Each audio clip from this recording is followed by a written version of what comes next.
helping you with Acorn and RISCOS computing. Right, evening everybody. Hope it goes all right tonight. Been a lot of playing about trying to get things working today.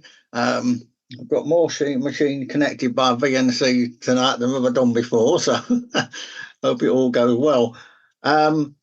Just a quick thing, I've just had a very quick email just before I came online from Andrew Rawnsley. He's actually still poorly, but he might be coming briefly online at some point during the meeting if he has a chance. He just had the very latest Wi-Fi software for the Pinebook Pro. So he might be giving us a very quick brief showing that it's working. Just depends on how he is. He's been poorly for a week, so thing. So anyway, right. Well, I'm going to do this in two stages. Firstly, I'm going to give a partly a recap on what I did partly on the previous talk, but then I'll be covering new things, expanding on some of that stuff. Thing. So let's see if I can get the screen sharing working. I can remember how to do it. Right, okay, let's see if we can get it working.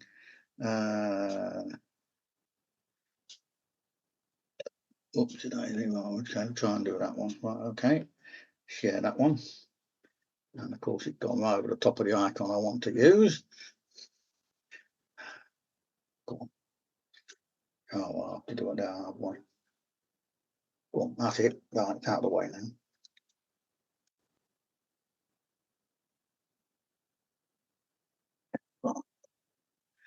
Can you, hopefully everybody can see that, the slide show.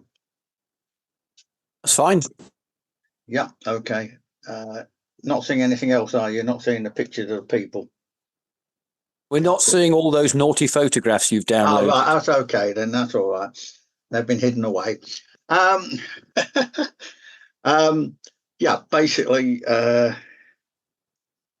go back a fraction.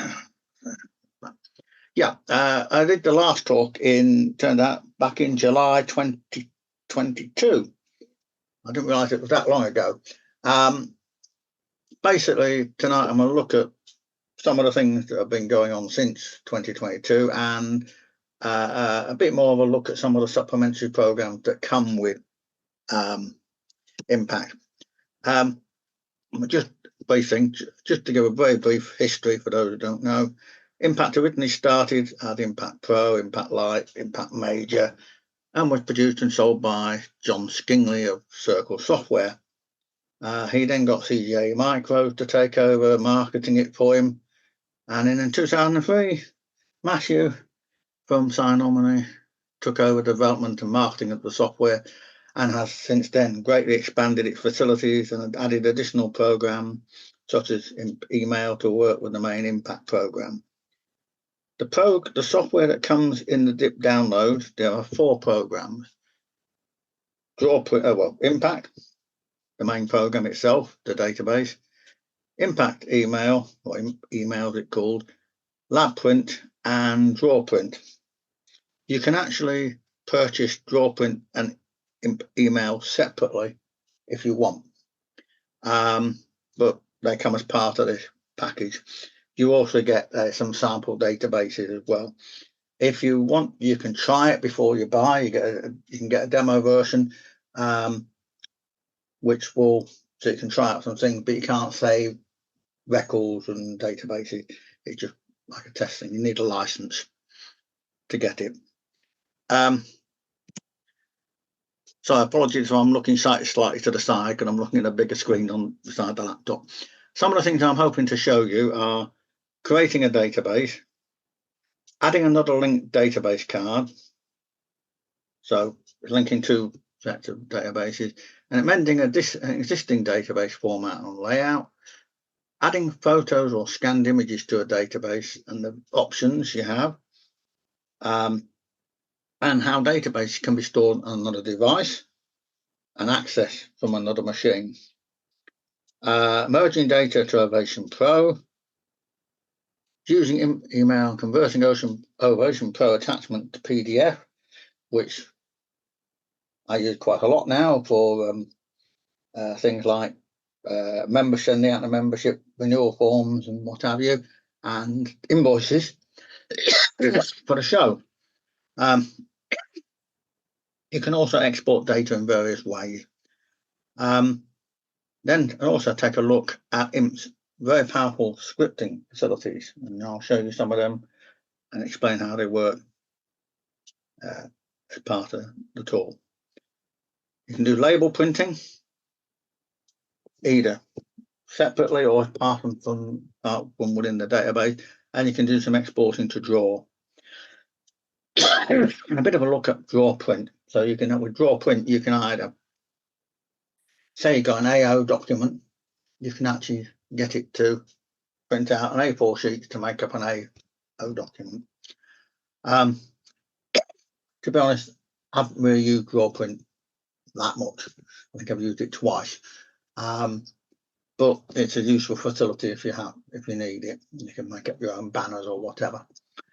So that covers the basic thing. Just to say, you want to try it before you buy. That's the email address on their site. You can't say thing, but it does include the HTML version of the manual or tutorial form. The current version is 3.68. I think there might be a new version coming out in due course from Matthew. The full price is 36 quid, and the upgrade from either free or low cost, depending on which version you're upgrading from, between £5 and £27. There's also a dedicated mailing list, low traffic, and that's available now via the RISCOSity site. Well, a lot of the former ones that used to be on Yahoo and what have you have migrated to. You can also contact them direct or via their contact form on the website. It does have built-in help pages in HTML format, and I'll show you that as well. There are also PDF and strong help versions of the manual. So let's have a look at some of the software. I'm just joining. So let's have a look at some of the software in action now. Whoops. Okay, right. Okay, back to the screen now. We'll see if I can get it to do screen sharing. Change the screen.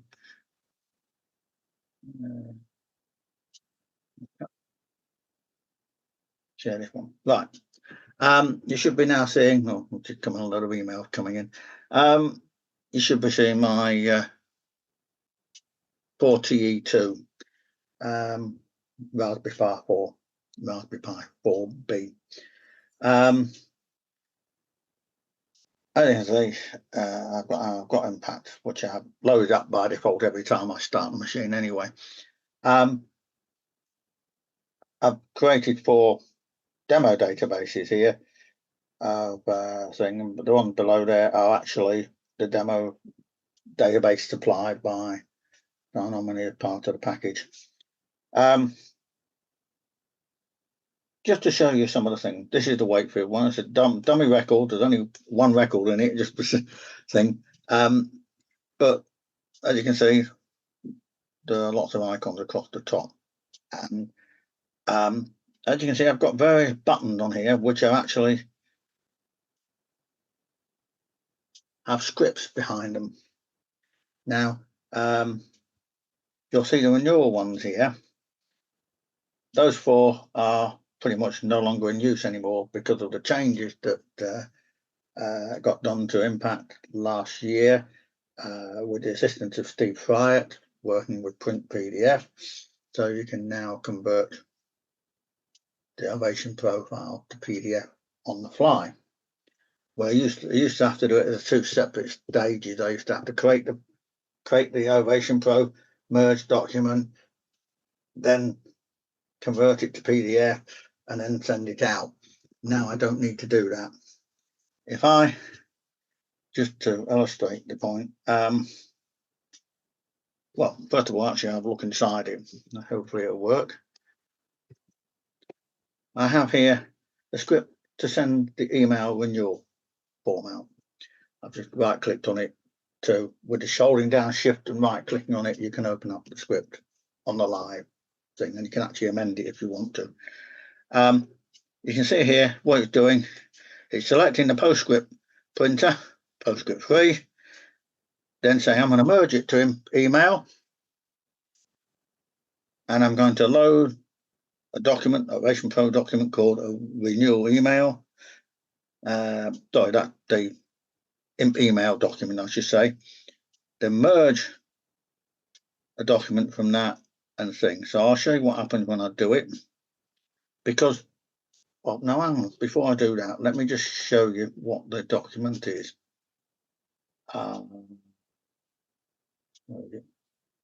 Renewal email. This is my email that I'll send out for renewal notices to people. You can see it coming from me. You can change that with the option to change it. And I'm using a merge command to merge from this database, from the field, where is it? More up there, from that field, from the email address field. I could change it to a different field if I wanted to, and I've given it a subject. You can CC it, but also some of the other features you can do. You can actually have a BCC, reply to, and a sender if we wanted to, but I don't normally need to do that. You'll see here, in the document, I'm saying merge, salute, which is the person's name. So it's pulling in the details from the database into the fields automatically. Now, what you can also do, and I've done it down the bottom here, and it's a little bit complicated, but I've set up field to calculate to see if they've already got a back catalogue download. And it tells you if you have, which version you had, the last version you had, and if you haven't, it says you can purchase it or whatever. Now, I've set it up so mine doesn't. I haven't purchased it, so when I run the script, cancel that. When I run this script, you'll see it automatically changed it to PostScript 3 printer. It created the thing, and you can see the Ovation profile there. And when I look at the export, I look at it now, it's actually turned it into a PDF automatically. So it's converted it on the fly. Now, just to show you how that works, I'm not going to bother sending that out, pointless to me, but thing. You also see imp email has now opened up automatically for the first time it's used, and it tells me how many it's sent to my mail transport. You can save those copies, as I do every when I send them, I send them into one of my own folders by dragging and dropping.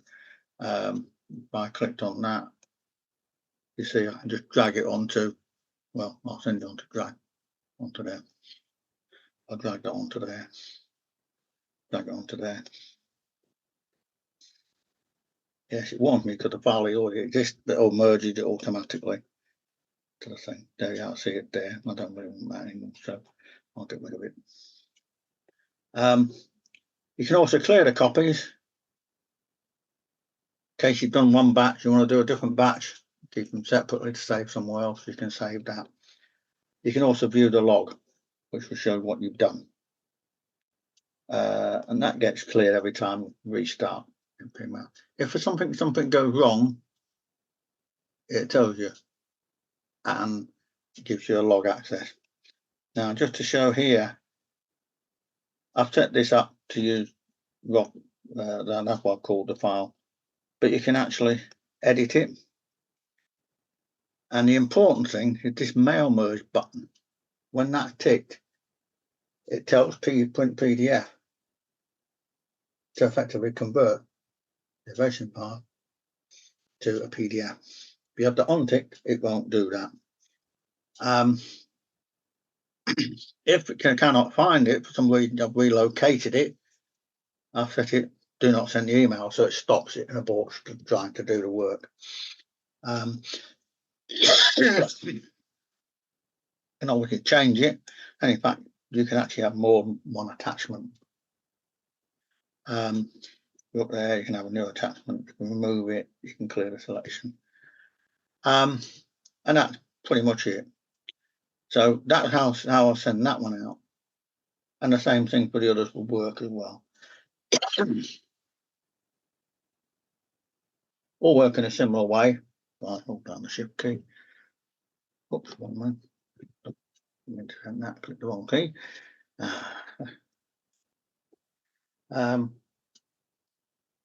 But basically, again, it's the same thing. The only thing different here, I haven't bought the printer at the beginning, because I've already done it on the first one. I probably should really put the printer entry on, just in case I come back to it later on and I haven't set the printer. Just to show you what would happen with that if I had the wrong printer. I'll change it back to my normal printer and now try to send that. It tells me I've got to select the right printer. So it's fairly logical in telling you. If I change that line, come out of it, oops, go away, because it won't complete it, it'll just try to generate it and then abort. If I open that and now move that line down and put in printer,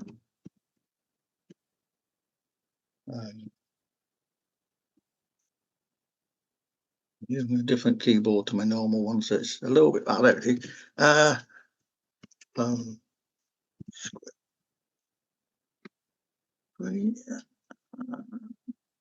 And this last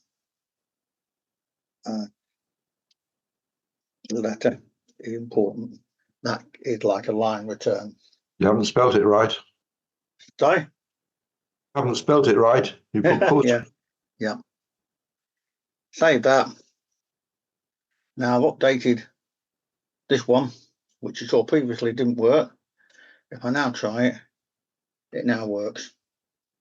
Simple by adding that. That's the difference in the thing. The scripts are extremely powerful. There are lots of samples and examples in the help file that you can use.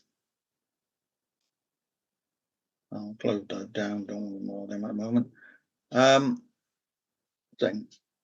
Now, I've only got one record, but I have here things like new member. If that was ticked, I can generate a new member email, which will come to me, copying most of the details after there to confirm I've got the right detail.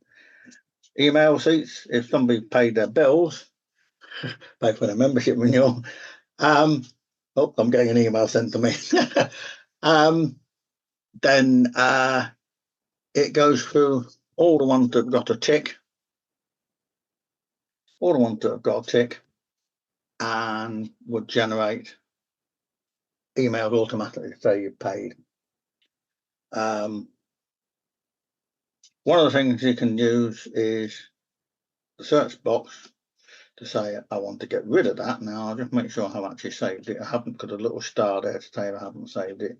If I press enter on any field, it will automatically update that record, or if I move to the next record, it will automatically update it. Now, assuming I've always sent the email, I want to get rid of that tick. Now, supposing I have 10 people about to send out record to, and I want to get rid of them. Presently, I have to do the manual process of either going through each record manually after selecting them in a filter, or using this option to search the database. And in this case, it's I've forgotten, new card. To be honest, it used to be called for new card when we used to have membership cards. I've just repurposed the the tick box. Equal to, and it's called new receipt, so I'd have to call it new receipt.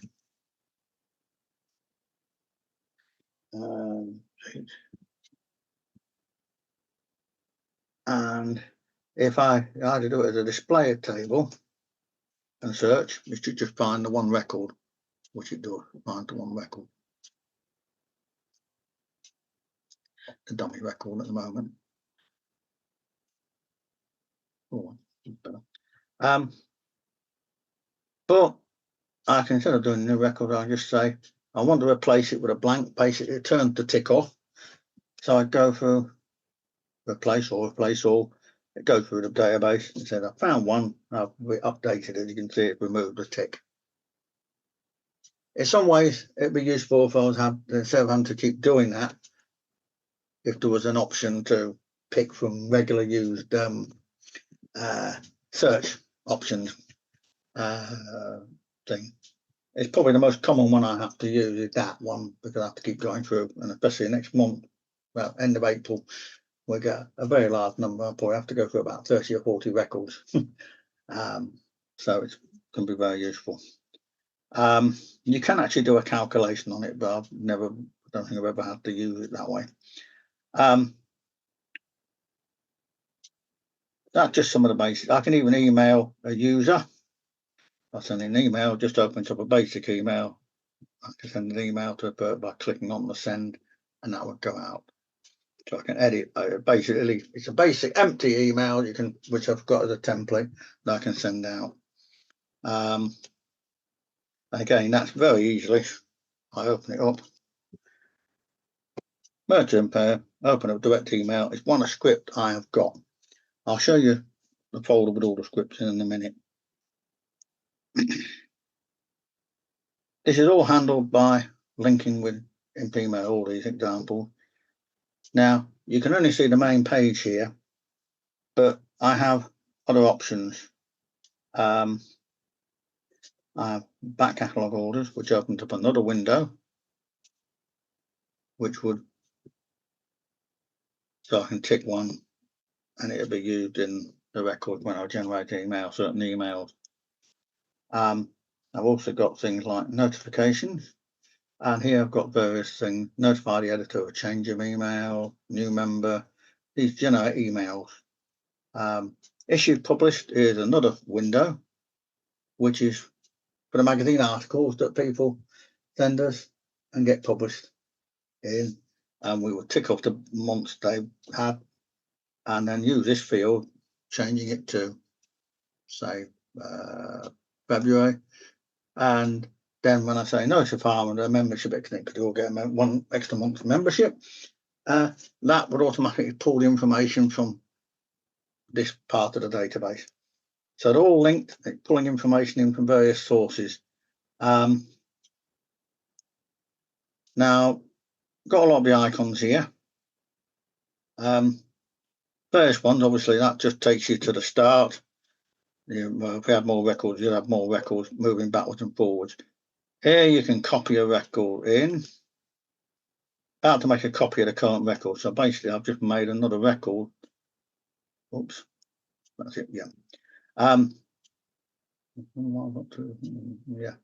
it has made another record. That's interesting. Just to check that, should have made two records. So you could always auto update the second. If it's a standard template, you could update it. Here, just create a brand new record from scratch, filling as much as you want. That will be to delete a record. This one is basically create your indexes. So, renewal date, email list, whatever one you want to create. By doing it, you have to just right click and you can create one, or if you've got an existing one, say members alpha, you right click it again, you get it and you can change it. In this case, it's sorting ascending. We've selected which field it's going to be on, in which case it is the alpha sort, and it matches the first 12 characters. You can do selection, various options you can do. Next one is filters, so you can due next month, so I can find out who's due for the membership next month or whatever. Overdue, still members, and various other filtering, so you can filter the information. Another one would be field maps. Now you may notice when I showed you those two records, you had other records from other parts of the database. It didn't have the people's names at the beginning. I can change it by, whoops, didn't mean to do that, by the field name. If I change that to address, so that's active now for addresses. Now do a search, you can see the difference. It's now moved the records so it starts at the address field that I've selected. To see what I can do with that, I'll just right click that again, and you can see I've selected 7 different fields, and it shows your, if I have the numbers on your order 1, 2, 3, 4, 5, 6, 7. That's the order that will be displayed in the filter, in the field map. So it's very powerful. You can do all this sort of thing. Oops.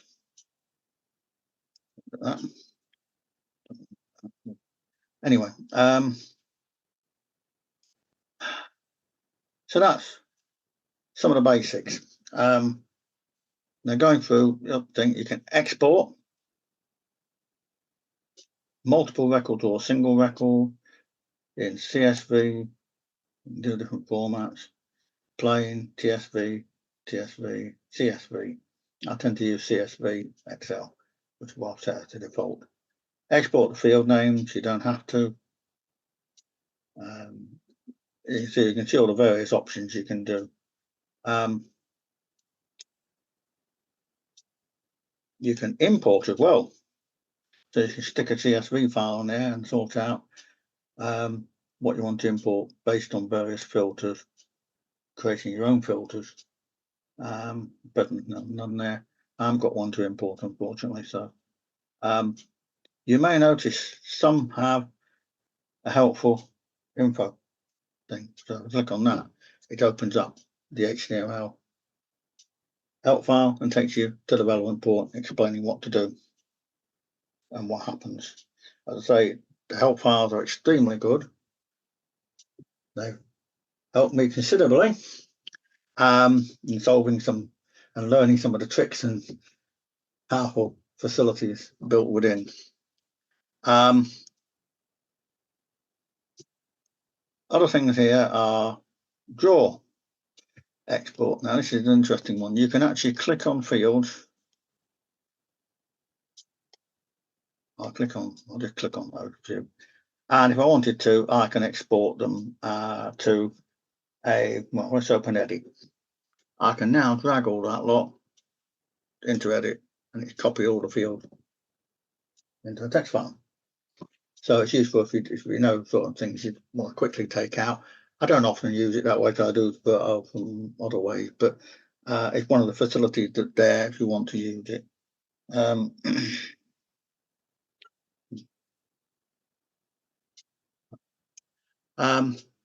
Anyway, you've already seen in the search thing. This one is for bringing up Ovation Pro, or in fact, it will actually open up any of them, email or impression. I only use Ovation Pro and email now. I do have impression, but I haven't used it much in quite a long time.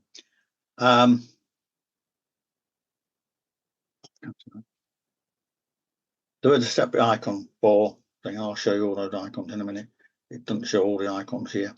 There is one for mail merging, which I consider to be the email icon, but apparently that's not the official icon for it. But and then you can label printing.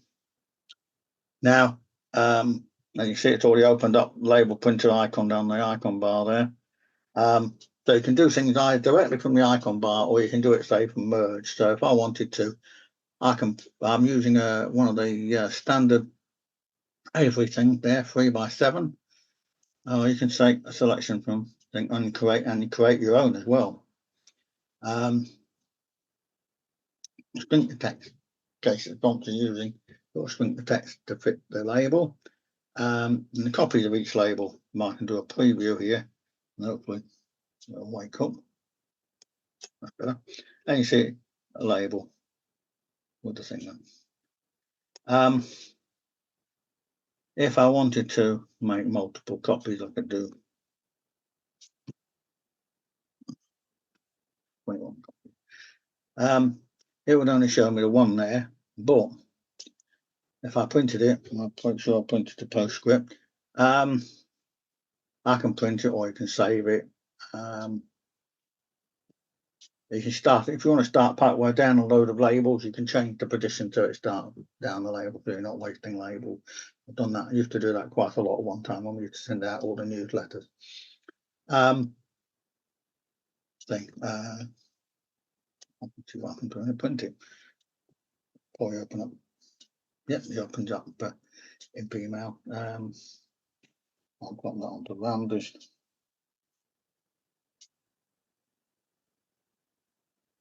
And you see, it created a PDF of 21 duplicate addresses. So if you want to make loads of address labels, you could do. Very flexible, but as you say, you can use it independently. I go here, you can do create, you can create your own new ones. You can see just the label, you can see a sheet, so you can see all set up a sheet or a label.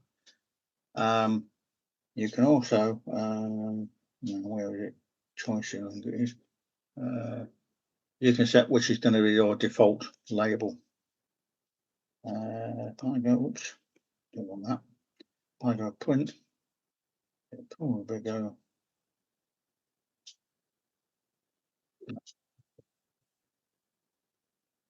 Nearly down there.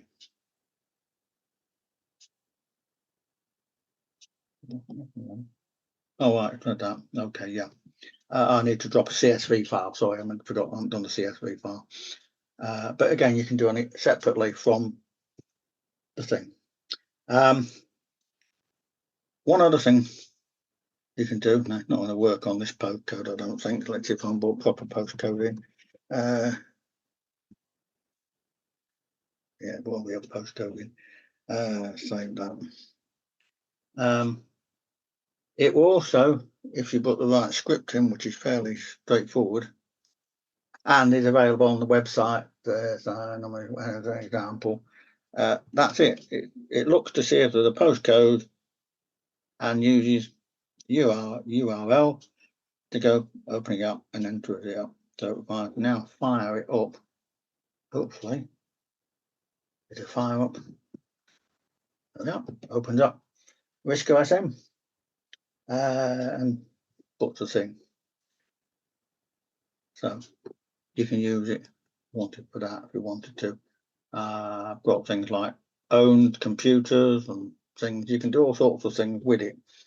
And in this case, you see it's backing up the file. I'll just reopen that again just to quickly cover something else.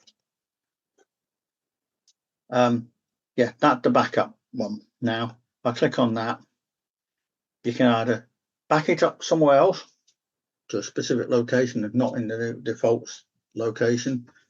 You can see how many backups got, and you can restore a record. You can select a different time and record and restore it. I'm not going to bother restoring it, but the only two there.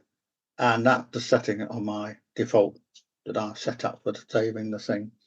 You can set it not to automatically back up if for some reason you just want to do it manually, or you don't want to mess up a previous backup copy because you've been playing about with the database trying to get things to work. There is a help thing there. Again, I'm not going to alter that. And that's the closed one. This is another save. This will theoretically save a database, but I never bother using it. I've got to edit a database, edit the card, what's been constructed there. You go to the edit card. In this case, I'm just doing edit this one. Now you're only seeing so many things there. If I now go, hang on a minute, what is it? Tools. That's all the default tools. So you can see the one or two extras that are like the impression merge icon, which I don't use. All the rest are pretty much in use in this particular case. So I could add that one if I wanted to. Add that on. save it. It confirmed it's saving it, and you can see it now added it to the icon. So I'll save that now. Now back it up again. Some of the other things you can do. Well, an example is, well, let's just show. Wait for a show database. Again, there's only 2 entries in here for data protection reasons.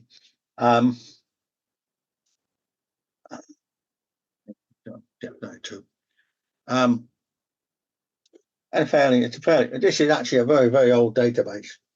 I think it's from 1997. I think it is very old. Yeah, 1997. It was correct. They were originally created in.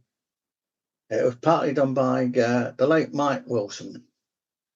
He gave me a copy, and we got some fancy things on. It has been tweaked a bit since. You see, we created record numbers. That's how we compared our 2 records to make sure we merged that right version. But so that has all the exhibitors and all the potential customers on it on the live database would have that in. Now I can turn that off. Now I'm going to open up the show database.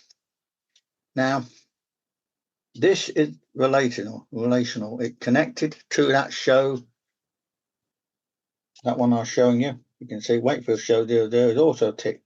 It's showing both of them are open because it's pulling data in. Now the show booking database also has one for addresses, calculation, and the main one, which is the main one there. You can see the name of it there, shows you the main for you.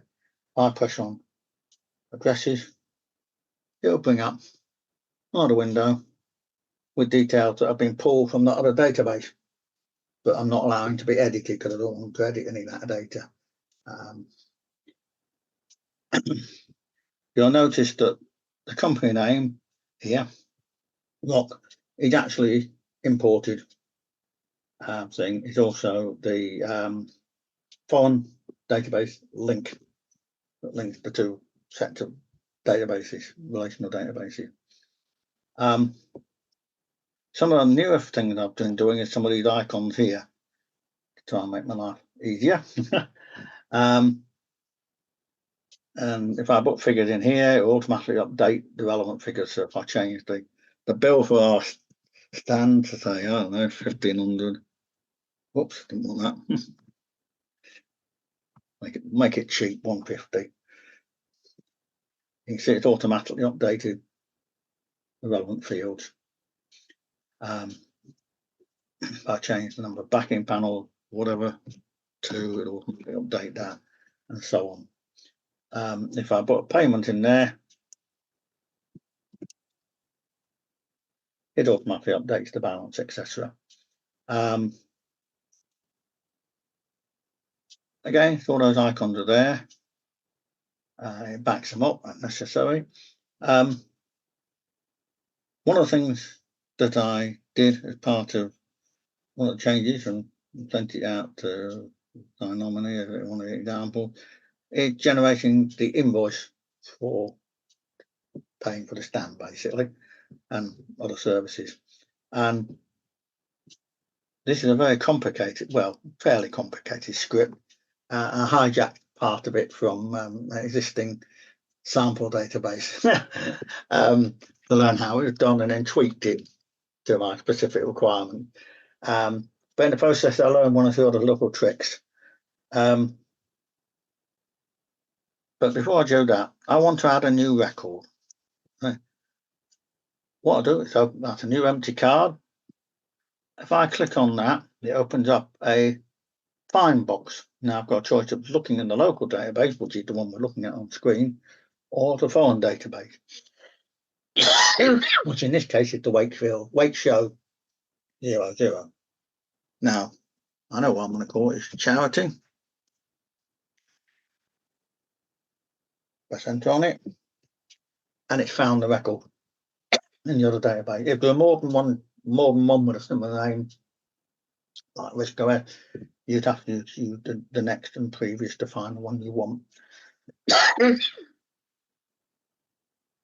Now to insert it into this database, just click on that.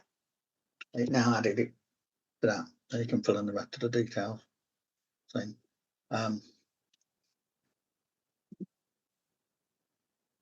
once I press enter, it saves. You see the little asterisk gone. It saved it. There are different ways of doing that.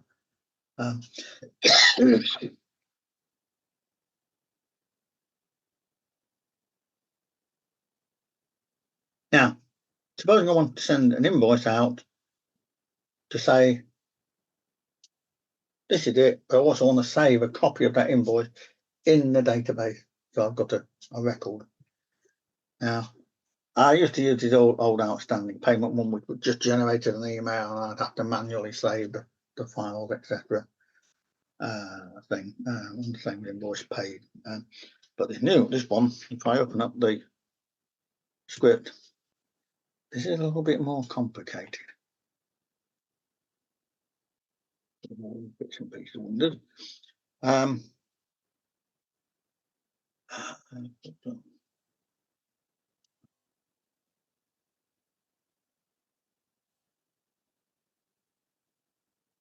You can see what it does here, and some of it, as I say, some of it have been cribbed from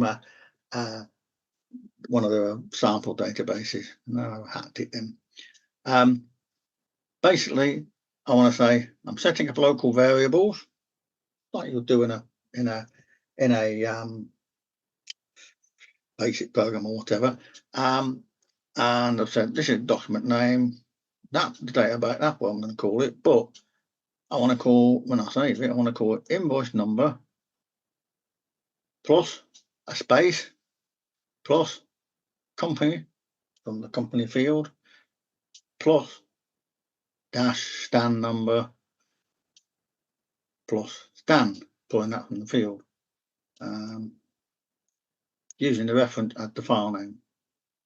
The source file, I'm saying the data path, finding from the show booking and documents, invoices.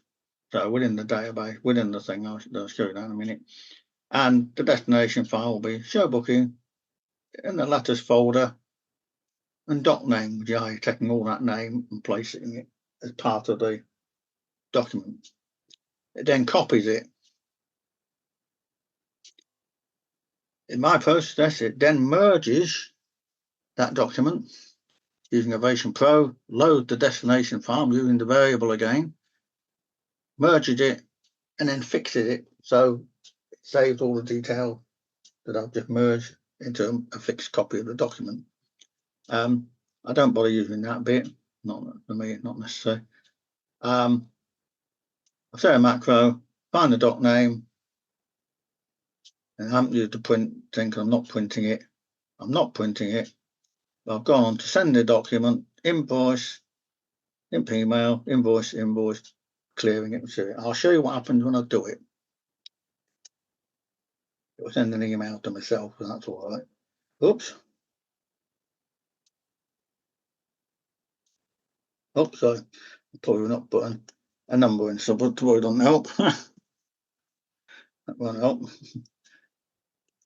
Ooh.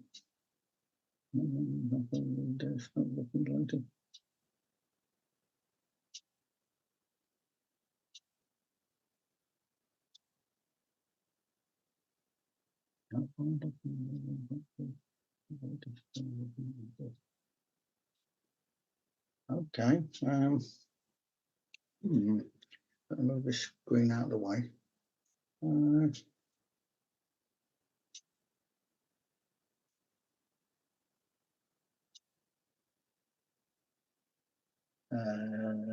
Looking.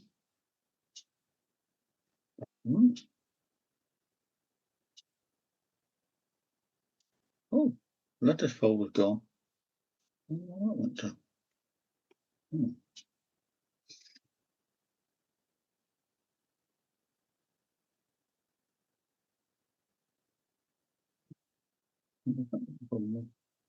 No, well, for some reason, when I created a new blank database, it didn't copy the letters folder. I think that's because you probably copied the database using the feature that doesn't copy any records. So No, I didn't copy any records. No. yeah, and that feature only copies the things that it knows are meant to be inside a database. So you created that letters one extra, and it didn't know about that. I also have a think about whether that's something Not fair enough. So basically, what it's just done there is actually done the done the database. I'll see if I can do it again. I don't know whether it will work, but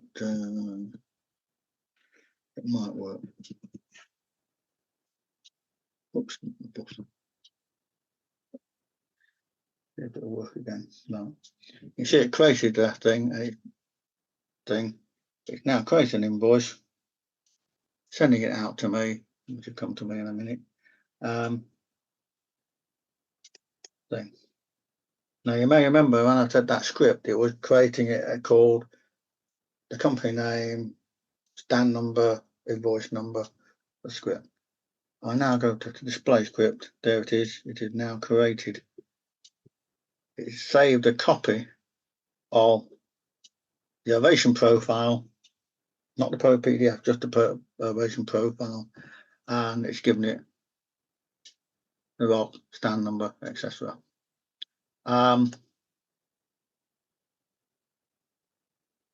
So yeah, I'm now saving that inside the record instead of having to keep it separately and try and remember which ones have been sent to who. It actually generates it automatically. And you'll see it's actually who sent them. You can see it created the 4 records. I'm going to clear that one out of the way. That's just one of the facilities that's there. By now looking at letters folder, it should have created, there it is, it put it there. Originally there was nothing in it, but because I've generated it, it's now stored it inside the database thing. And basically, that is the contents of the database in there. The documents folder have all the different email structures I have, and also the Ovation Pro, where all stored in the documents folder. Actions have all the little scripts, some of which are not in use anymore. So you can see the invoice record, invoice paid, etc. The all text file, very simple to see, and then you see. Saw that something go wrong because the folder in this case was missing. That is probably one of the complicated, but one of the things I did learn while doing this was that I go back to the I'm going to move this out of the way again. Coming back in again. Is in this to make that work, that script work for this bit, all this bit invoice name plus blah blah blah blah blah blah to work. There was a slight problem. I couldn't get it to work at first. It only affected ones that had a space in the name. If you've got a normal space, it will not work. You have to have a hard space in there. Alt space. Once I put them in for each record, it all worked. It's one of those quirks of field merging and what have you to do. I don't consider it a bug really. It was one of those odd things that happen. You just need to be aware of. Once I knew what the problem was, it was easy to fix. Now,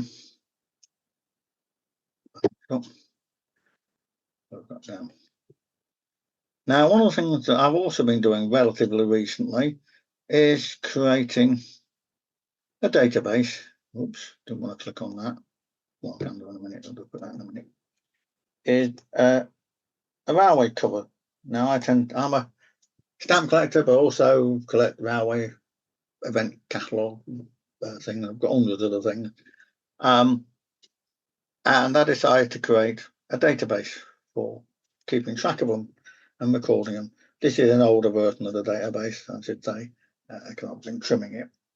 And basically, I scanned in the covers. I scanned them on the PC side, unfortunately.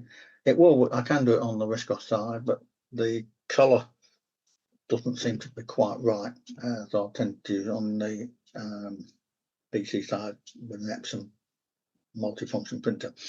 And all I do is create a database record and drop a picture in. Now, one of the things is I also got the back cover. I scanned in and put the back cover in. Now, I did have a problem with that because I'd found that I couldn't do it. It turned out to be a bug, which Matthew fixed. I was playing about trying to work out why it wouldn't work. Now, somebody was recently asking me, can Impact handle thousands of photographs being added in? Yes, it can, potentially, but you've got to do it the right way. Before I go fully onto that, I'll just try and, probably cheat actually. Open up Sunfish, easy enough.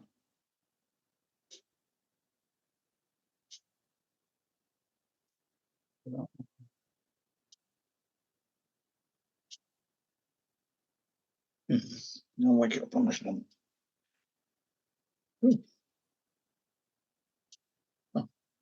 Oh, no, it's appeared now. I have actually gotten the photos section here where I stored the photos. If I book, where are they? When we want them, we can't find them. Now it covers. They're all JPEGs. In this case, I'm using JPEG. They will use artworks files as well, but I'm going to pretend I've got a new photograph I've scanned, and all I'll do, drag it in. Probably the back, so I want to do the front, but anyway, I'll put that in and I'll replace it. Oops, yes, warned me I want to replace it. There you are. I'll drop the picture in. You can fill the text in after the back cover, which will be again that one. Oops. Yep. And then close that. Then I can put the reference. The reference field is whatever I call it, so it'll be 1, 2, 3. Save that. It create a new record. Have a look at the back cover now. It's made a reference there, so you can link it. You don't have to have it on separate pages, separate things. You can actually have it on the same thing. One of the things, what I've done, and I'm going to edit the card. What I've done with this picture, if I right click on it, go to cover, edit it, it is using the, I'll create it as a new one. Try and create a new one, image, put it on there. It gives you a choice of 2 ways of doing it. The screen grabbing, nuisance. Right. Oh, I'll just drag it across. Getting a slow response from the machine at the moment. Anyway, hope you can see it. You can do internal files, so it saves it internally within the database, or you can have external links. Now, I've been using internal links and I've already up to 10 meg, which is those few photographs I've been there. So if somebody wants to store lots of photographs, I would suggest using the external link. Rather a small photograph, but just an example. And what I could do is, when I save it, redefine it, put that field there. Now I say I want to save an external thing, put that there. It puts the picture in, a bit small, sorry, on the screen, but it's not actually a line, it's not actually there. It's pulling it from, in this case, from the server. So if I now I'll save that. Save that. Oops. Oh dear, I broke it. Well, that solved the problem.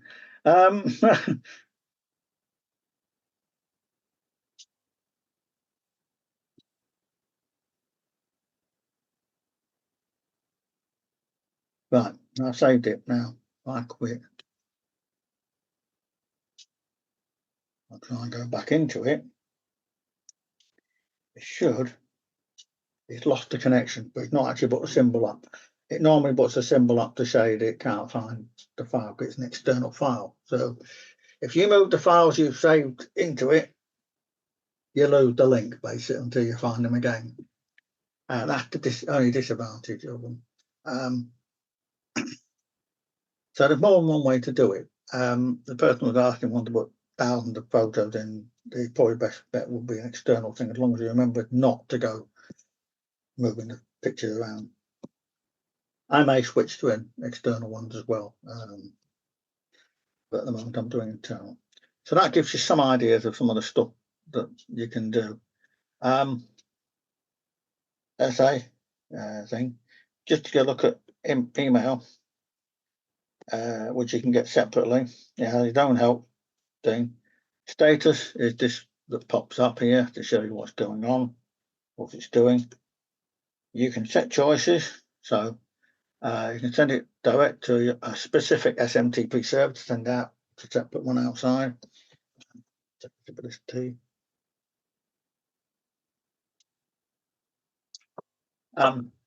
If you use news-based transport, selected Hermes, which is what I use, if my content you include tables, you can generate HTML as well as plain text, and I put in various form addresses that I can use and the font it uses.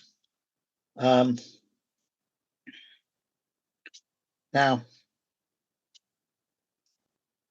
I have created a default thing, but one of the things you also do, and it was added on thing, it can pull in your signature details from your email program.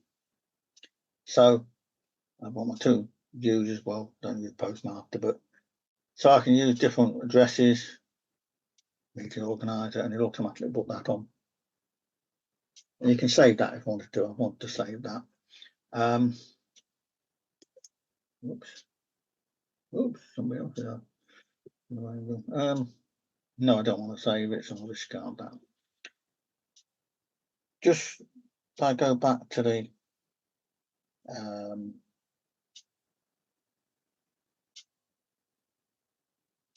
one.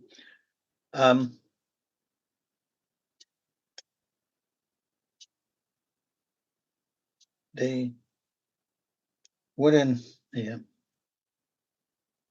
the list shows me all the things. The top four are actual elevation profile, all the rest are email one. So might have an example that then you can select pulling all the information in, and I've got different things. Yes, it will work for me. So if I but you don't have to run it from the icon, you can actually run it from here. So if I want to run a test to see whether it was working correctly, I've now pressed on test, and you can see it pulling all the information as if it was sending it.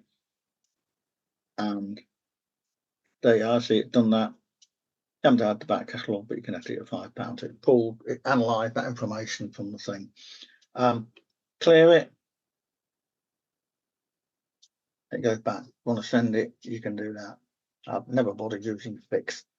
You can send multiple records. If you have more than one record, you want to send the same type of email to multiple, say, all the members or something like that. You can use that. There you do from the start or a specific location. To add fields or amend things, there's a little button here. Click on that, and you can build up a command. I'm using the Wakefield database. I'm just going to dump something in here. I'm going to fetch. What can I fetch? Ooh, I don't know.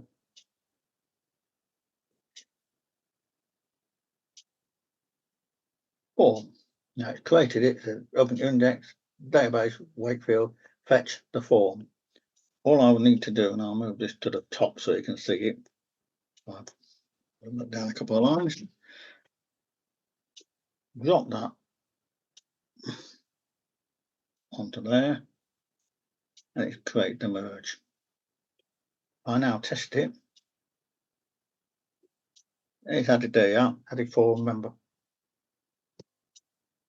If I clear that, if I untick the form member, save that. Now tested it. Nothing there, it's blank, because I'm not a form member. Now, what you can do to make, rather than waste all that space, as I say, is I can do things like I've done below, where it asks if you can calculate on it whether it's got that field valid or not. So it tells you, no, yes, you have got your form member, or no, you're not a form member, or whatever, and print out the relevant thing. As it does there. If I test it again, you'll see, there you are. Have you now been on our mailing list and not currently a member of the club discussion forum? Clear it. Tick that box again. Whoops. Now test it again. You see it's now changed to, oh, didn't I save it? Might not be saving the form member then. Oh, yes, yeah, there it tells you, a member of the club discussion forum, yeah. Can't read my own email. So that's pretty much a lot of what you can do with things. As I say, the scripts are powerful. Just to get where is it? Oh, cancel it.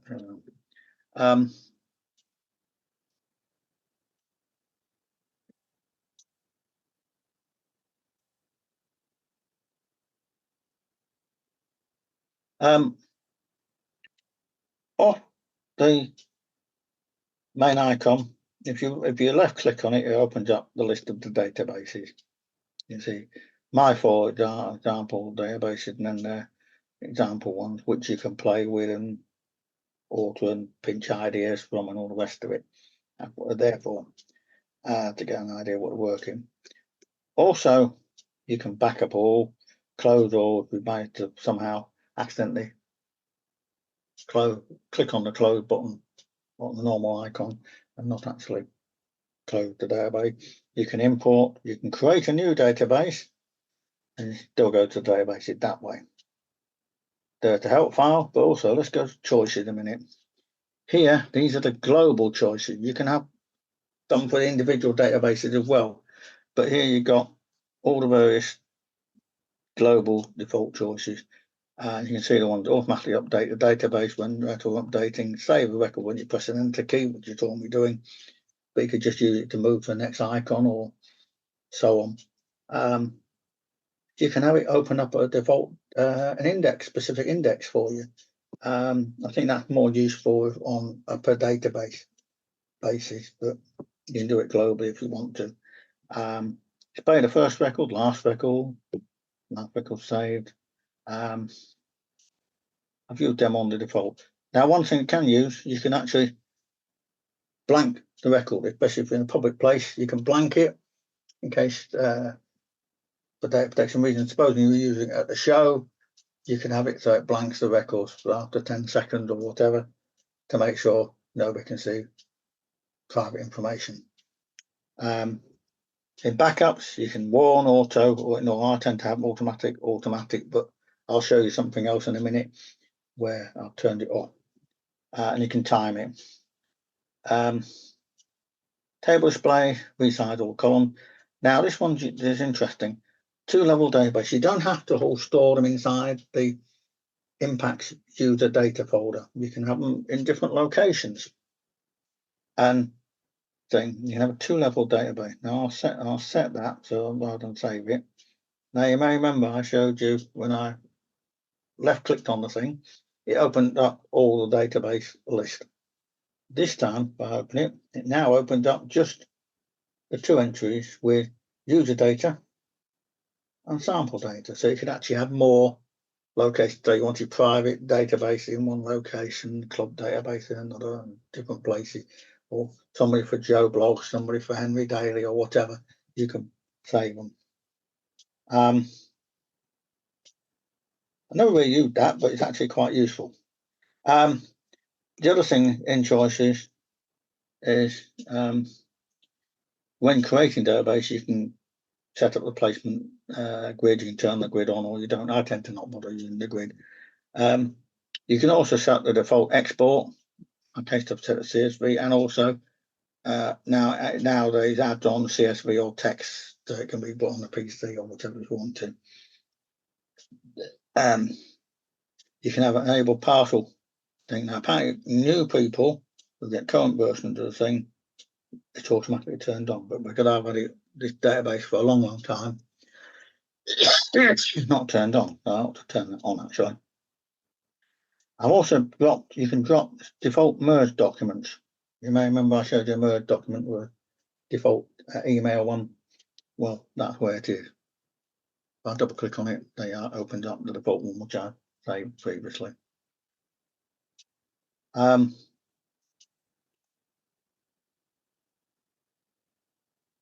help is accessed by help. We want a big full help. It opens up the full contents. It's all there. Yeah, I mean, chapters, it's about 25 chapters, I think it is now. With all the sections explaining all the things you can do. Action script, explain what they are. Example. How to do the thing.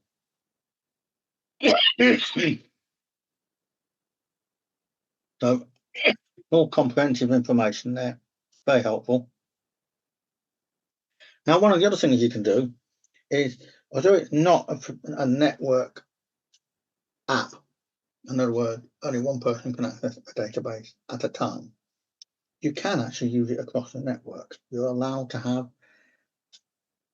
a second copy of Impact running. Now, if I've got it working right, timed out. So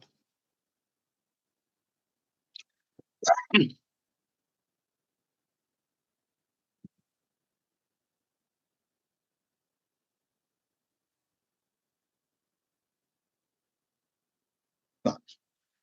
Now, previously you're looking at my my machine, my 4TE 4 thing. You're now looking at the ARMX6. And you see Impact. Now, I'll bring that up. If I now click on it, you now see those databases that were on the other machine, and you can access them. I think we're still seeing your Forte, Chris. Sorry? I think we're still seeing the same machine as before, Chris. Oh, right. Hang on. I wonder why it's doing that. Okay, let me see. Want to do a new. Right, okay. See if that switches over.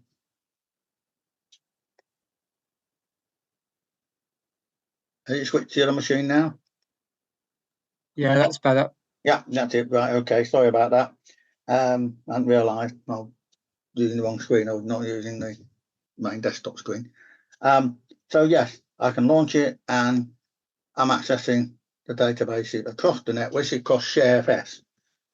In theory, I can put it on them on my NAS drive, on my Synology NAS, and run them from there as well, the databases thing. But across that, to do it, you have to alter one of the run files inside Impact. Now, I'll see if I can.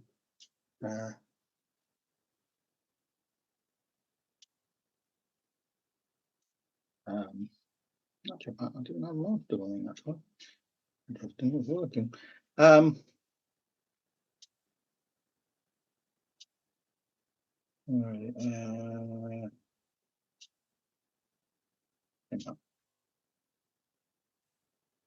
Now, within Impact, have to alter the run file. And there's copious notes inside here telling you how to do and what you can change and what you've done. The only bit I changed was, in this case, this bit here. I rammed out the normal path and I then changed it so it now points at the share called master and the location on the other machine, and that's it. You can change other things like saving as well and running the other program from the other machine as well, but that does the basics. It's all explained, the instructions are all there. It can, theoretically, if you buy a network license from someone, you can actually run it in a school, different users and different folders and all the rest of it. I've not gone into that. No real need for me to do it. Quite an interesting, useful feature if you want to run on two machines. Thing. The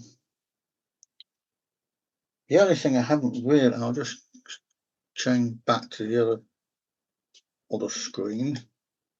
No, wrong one, not that one.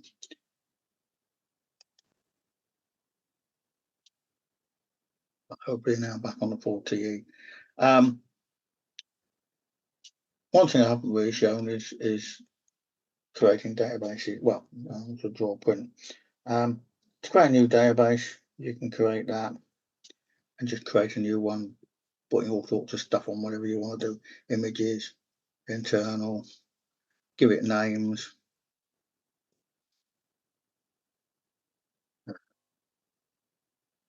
Pics.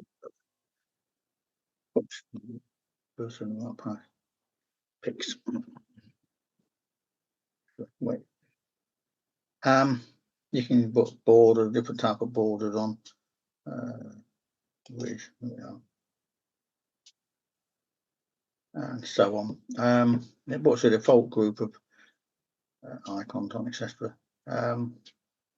Give it a title or into a label, which is just a name for the thing. Let's just, I'll just put something BBB. I'll do. Card, no data. Oh, right, okay.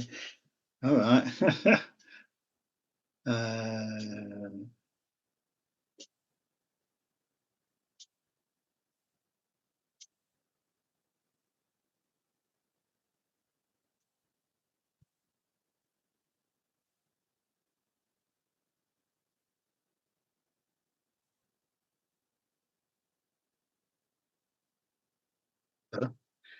Want to create a new database without having a text file of some sort in there.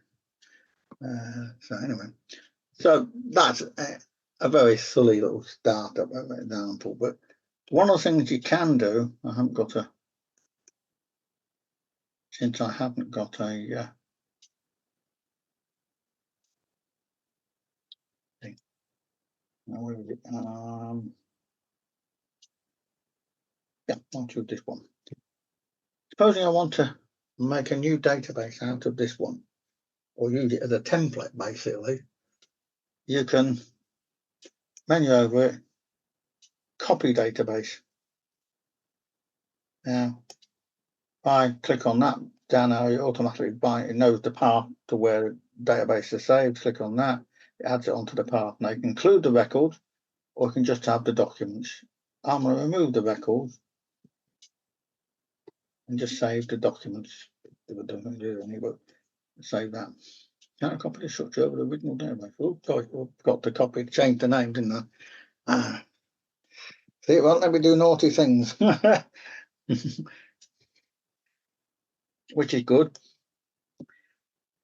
So it's now created another database, which you can actually see there, actually in the database folder there. If I look at the menu again, it's now got a new one, which if I open is now empty. So I could use that as a template. Supposing I want to change that to, I don't know, I'll edit it and change it to, well, I don't know, change this. Oops.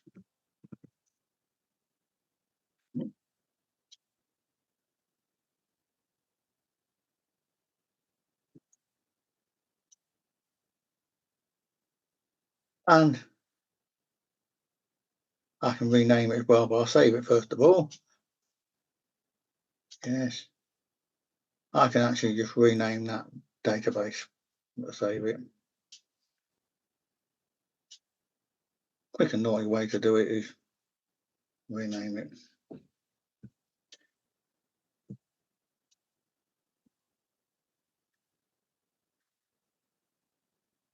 I'll now look at the databases.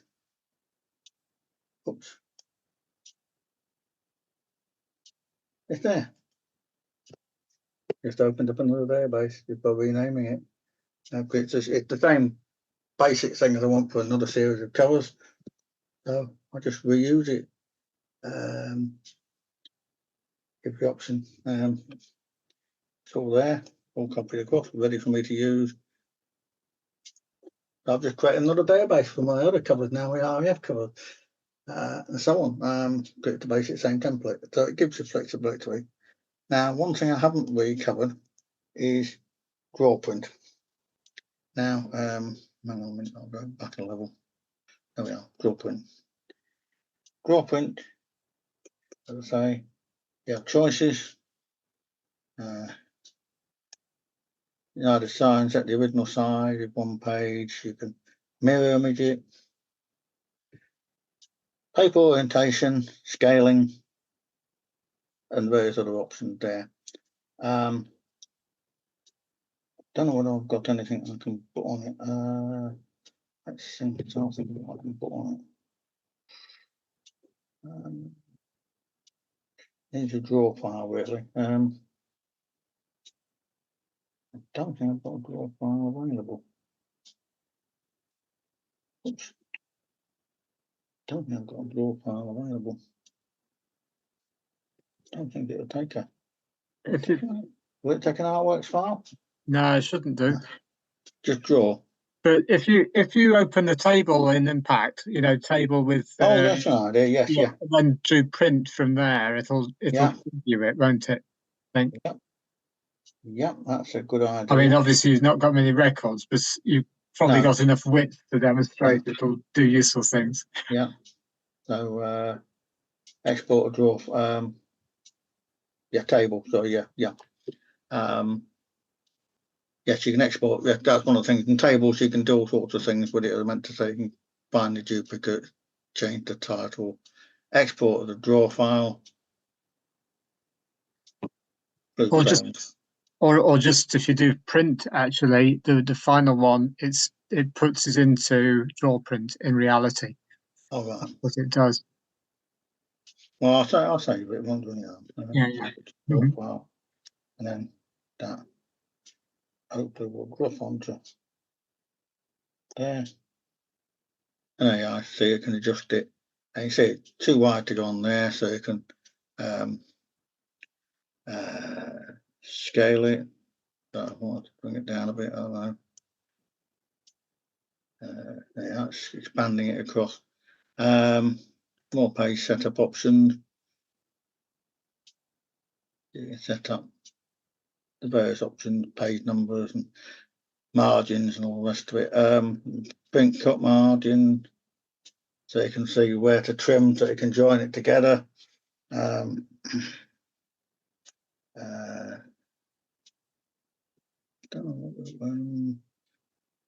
can just print certain things, columns, number of pages, reverse order, collate, overview window. There we are. What's overview open? Have you opened it? Oh, there it is. Yeah. You can see it needs 1, 2, 3, 4, about 5 pages, I think it is. But you see, you have the flexibility where you couldn't do it on normal print. You'd have to print off pages and make them up. You can change the alignments, so it's in the middle, bottom, portrait. Well, you could change that and change it round. You need even more pages. You can select which number of pages you print, etc. Mirror image, they're upside down. So you can do things. You can do all sorts of stuff with it. I have to admit, I have not used draw print very much. I think I've only used it once. I think that's when I was making a big poster up of some sort. No, just take the copy down, get an A3 copy made from an A4 or whatever. But it's there. It's a facility that's available. Some people might find it very useful. I just don't particularly use that part of the product, but it's available, and you can get it separately if you want. Same as InPmail. InPmail will also work with another database. I forget what it's called. Derek Haslam's, I think it is.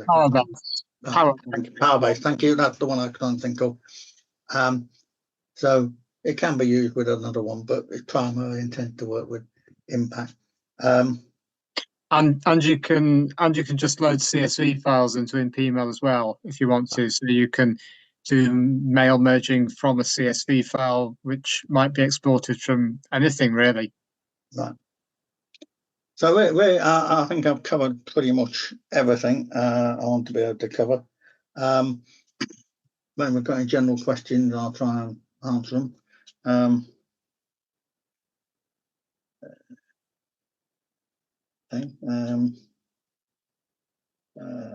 Yeah, I can't use that as an example. There is there's a PDF version of the manual as well.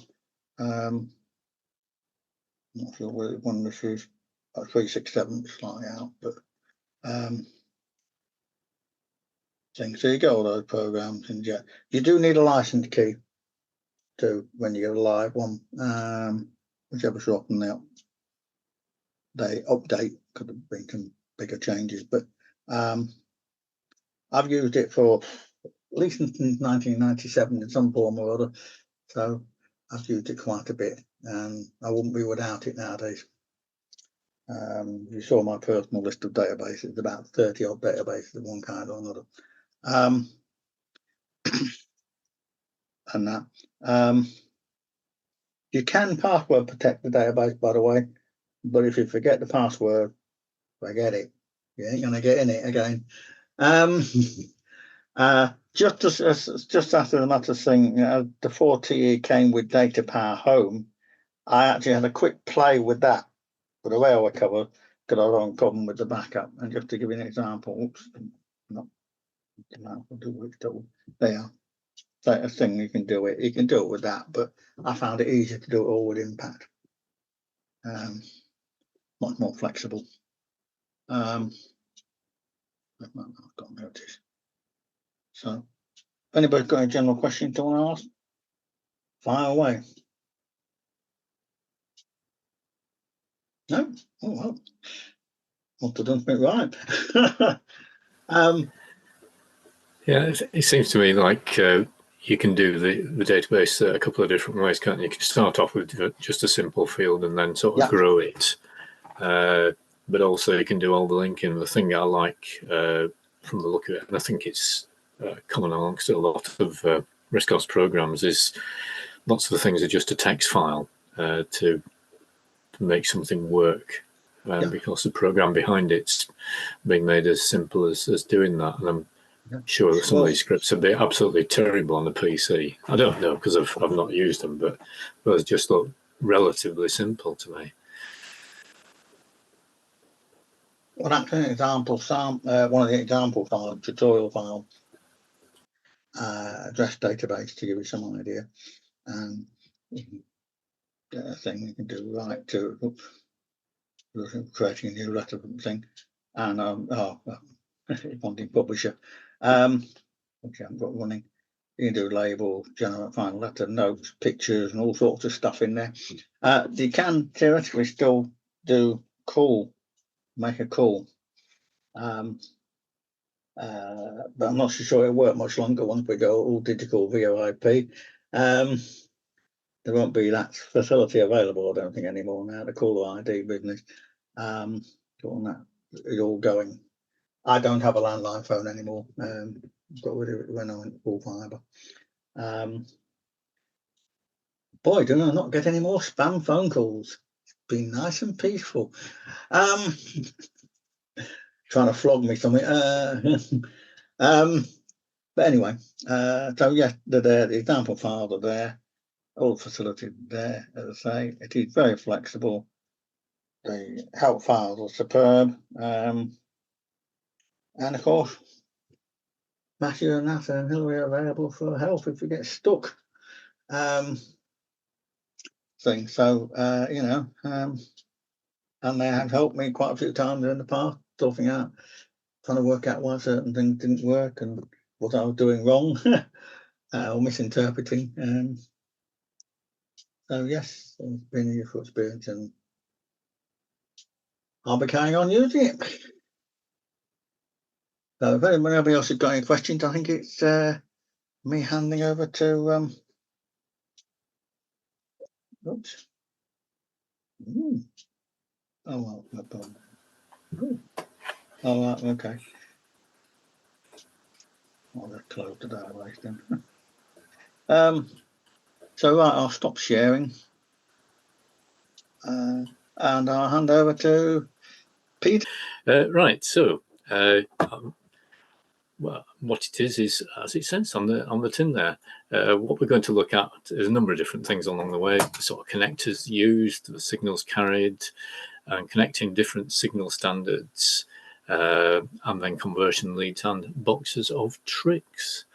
So we're looking at more modern day screens. Obviously have HDMI in the main, and some of the older computers definitely didn't have HDMI. So how could we join them together? So let's have a look. So hopefully I've changed there to a 1982 22-inch colour TV with a nice brown box to it. And let's have a look. Yeah, so if we look at a simple 70s TV, it was colour. It used 625 lines to produce a PAL, which is a Western European standard colour picture with sound. And of course, all the screens used tubes and were a 4:3 aspect ratio. So things we remember from our youth, which the youth of today will never have seen, of course. So if we bought a computer, and it was for the British market in 1982, it would nearly always have had a TV modulator. So basically, your telly only had an aerial socket. So you had to have something that gave an aerial signal out. And that's what we'd know as having a TV modulator. And then we could just take the lead out, the aerial lead out of the back of a telly, put our lead from the computer in the same place, and then tune a channel. And that's how we could see stuff. So obviously all the British computers gave out a British TV signal because that's the only way they would work originally. So that means, of course, we had to have, the actual same frequencies as were broadcast. So in the UK and Western Europe generally, the scan and refresh rates are 15 kilohertz and 50 hertz. So 50 hertz you may have seen as a refresh rate, and on tube monitors that may have gone up to something like 82 or something like that later on with higher resolution screens. But if you want something that will show on a TV for the PAL standard, it's 15 kilohertz and 50 hertz for the scan rate and refresh rate. And the picture you would have seen on that TV wouldn't have gone to the edges of the TV, so they were well inset, and that's called underscanning. And part of the reason for this was originally tube screens weren't set up very accurately. Yeah, you could put the picture to the left, the right, up and down a little bit, and then of course if you're having text particularly running to the edge of the screen, you won't be able to read maybe the left hand side or the right hand side. So that's why a lot of the pictures were inset in an underscan sort of mode. Now the only catch, of course, we're using your telly is it's a bit of a soft and fluffy picture. So let's have a look. If we bash on to the next one. If you had a BBC or Electron, you had a number of different options for getting a picture out. You had the aerial or RF, as we were just talking about. You also had composite and RGB TTL outputs. I'll explain some of these for you. The composite was basically a colour signal, although not necessarily on BBCs and Electrons. You might have had to put a link in to do that. So basically there was no sound coming out of that bit, but on the one cable, which was, I think it was, yes, it was a phono on the Electrons, but a BNC on the BBC, both giving exactly the same sort of signal out, which was actually a 1 volt peak to peak signal, but running at the TV frequencies. So you didn't have a high resolution, although I'm said that the BBC and the Electron had some of the highest resolutions of the time for 1982, with a max resolution of 640 by 256, but more often 320 by 256. And as we're saying, the RGB TTL is actually, in TV terms, quite a big signal. It's a 5 volt signal, and TTL is actually transistor logic, which works at 5 volts, which explains why it's a 5 volt signal. So let's have a look at the next one. So going on to 1984, although it would have been the same in 1982, really there weren't very many monitors available, but by 1984 people had said, if you want a good picture, you want a TTL monitor. So that was the best one, because that's effectively natively what's coming out from the internal workings of your BBC or Electron. The medium picture quality will be the composite, because that's sort of next in line how it gets converted. And the worst picture, the fluffiest one, effectively, will be the TV via an aerial connection. So if you look at the bottom of this screen here, it shows, starts off as RGB, gets converted to composite, and then it gets converted to an aerial signal or an RF signal. So ideally, what you want is an RGB TTL monitor. So, of course, what was happening at the time, parents getting a bit fed up with the kids playing their games on the TV downstairs. So they said, we'll buy you a nice one upstairs. So if you were a normal sort of parents, you just got a TV and you used the aerial lead as you would have done downstairs. But of course, people then worked out, we could sell you a dedicated RGB TTL monitor. So the one on the left there is a quite popular Cub series. One on the right, I can't remember, I think it might be a Philips one. But basically that was a normal TV, and that was adapted with an RGB TTL input. So you could watch your computer in reasonable resolution and then go and watch TV in your bedroom. So I'm sure lots of people ended up doing that sort of thing. So yeah, losing the time sharing of a downstairs TV. And of course they wanted to sell you more TVs. So if you had the extra inputs, particularly for a TTL, which was the popular output at the time, you were well away. Of course, what happened then, I'm sure lots of you remember this one, that Philips came out with a thing called the CM8833, which gave you more and more inputs. So it had the RGB TTL, it also had the composite, and introduced the strange thing of the SCART, which we'll come to in a second. So let's have a look. So in fact, if you wanted to run a BBC into a Philips CM8833 monitor, you would need I think it's 1, 2, 3, 4, 5, 6. I think it's a 6-pin DIN, which is the same on the BBC and the Electron, which gives out the RGB signal, and then put it into a SCART. So strangely enough, you can still get this lead from CGAE. If you were keen, of course, you could wire it up yourself, but we know not too many people are fantastic at soldering. But I am. That's why. Oh, there I see. There are some people out there.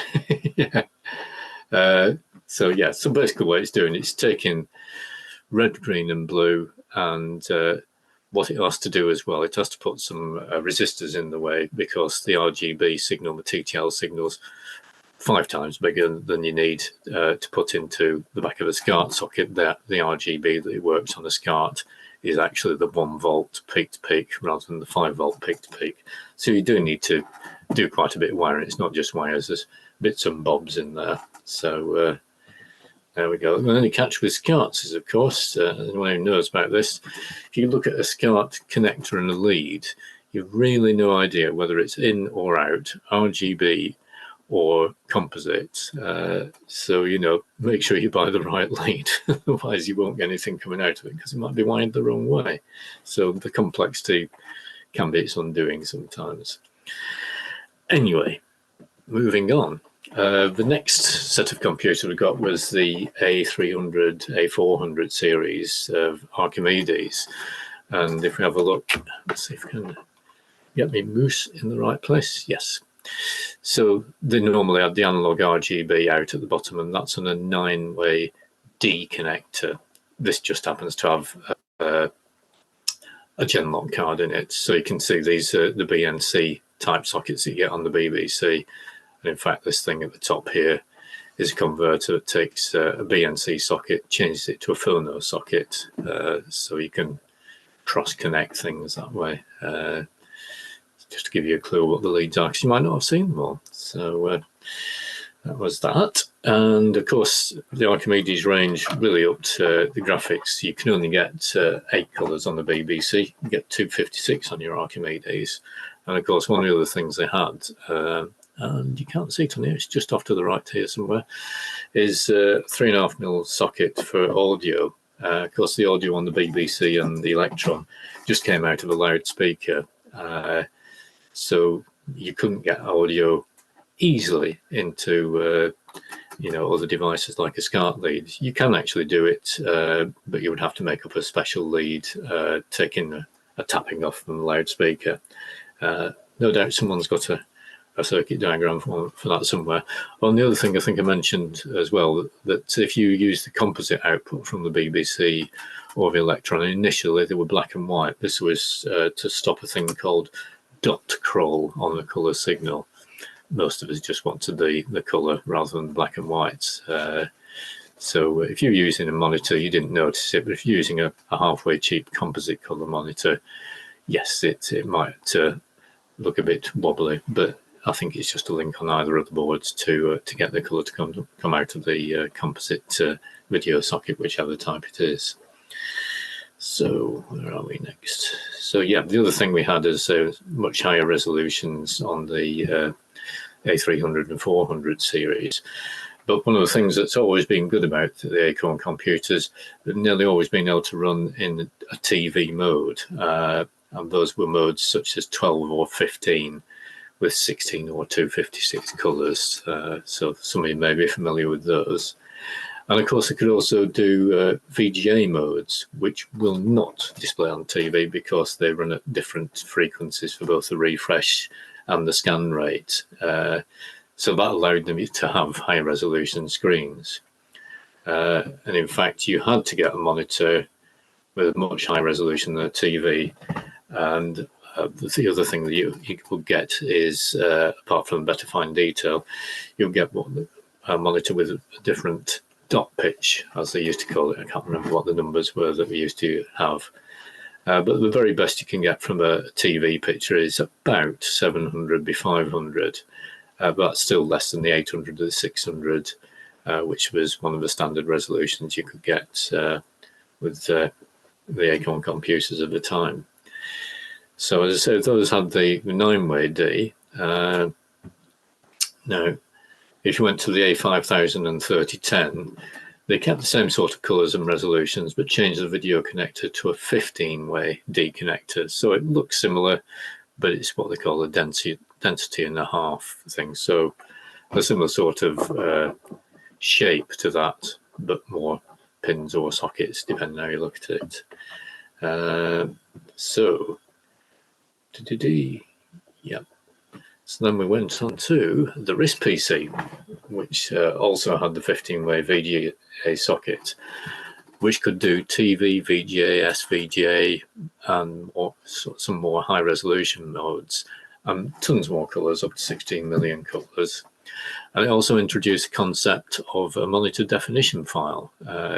Now, to be honest, I've used the AKF61 for donkey's years, because I think it does 800 by 600 or 1024 by 768. And for many years, I've been quite happy with that because it had square aspect monitors, both LCDs and tube TVs. So, yeah. And as pointed out, you can still get the TV modes, but you obviously would need the right sort of monitor to show that. And I think the AKF60 would show the 12 and 15 in letterbox type of modes.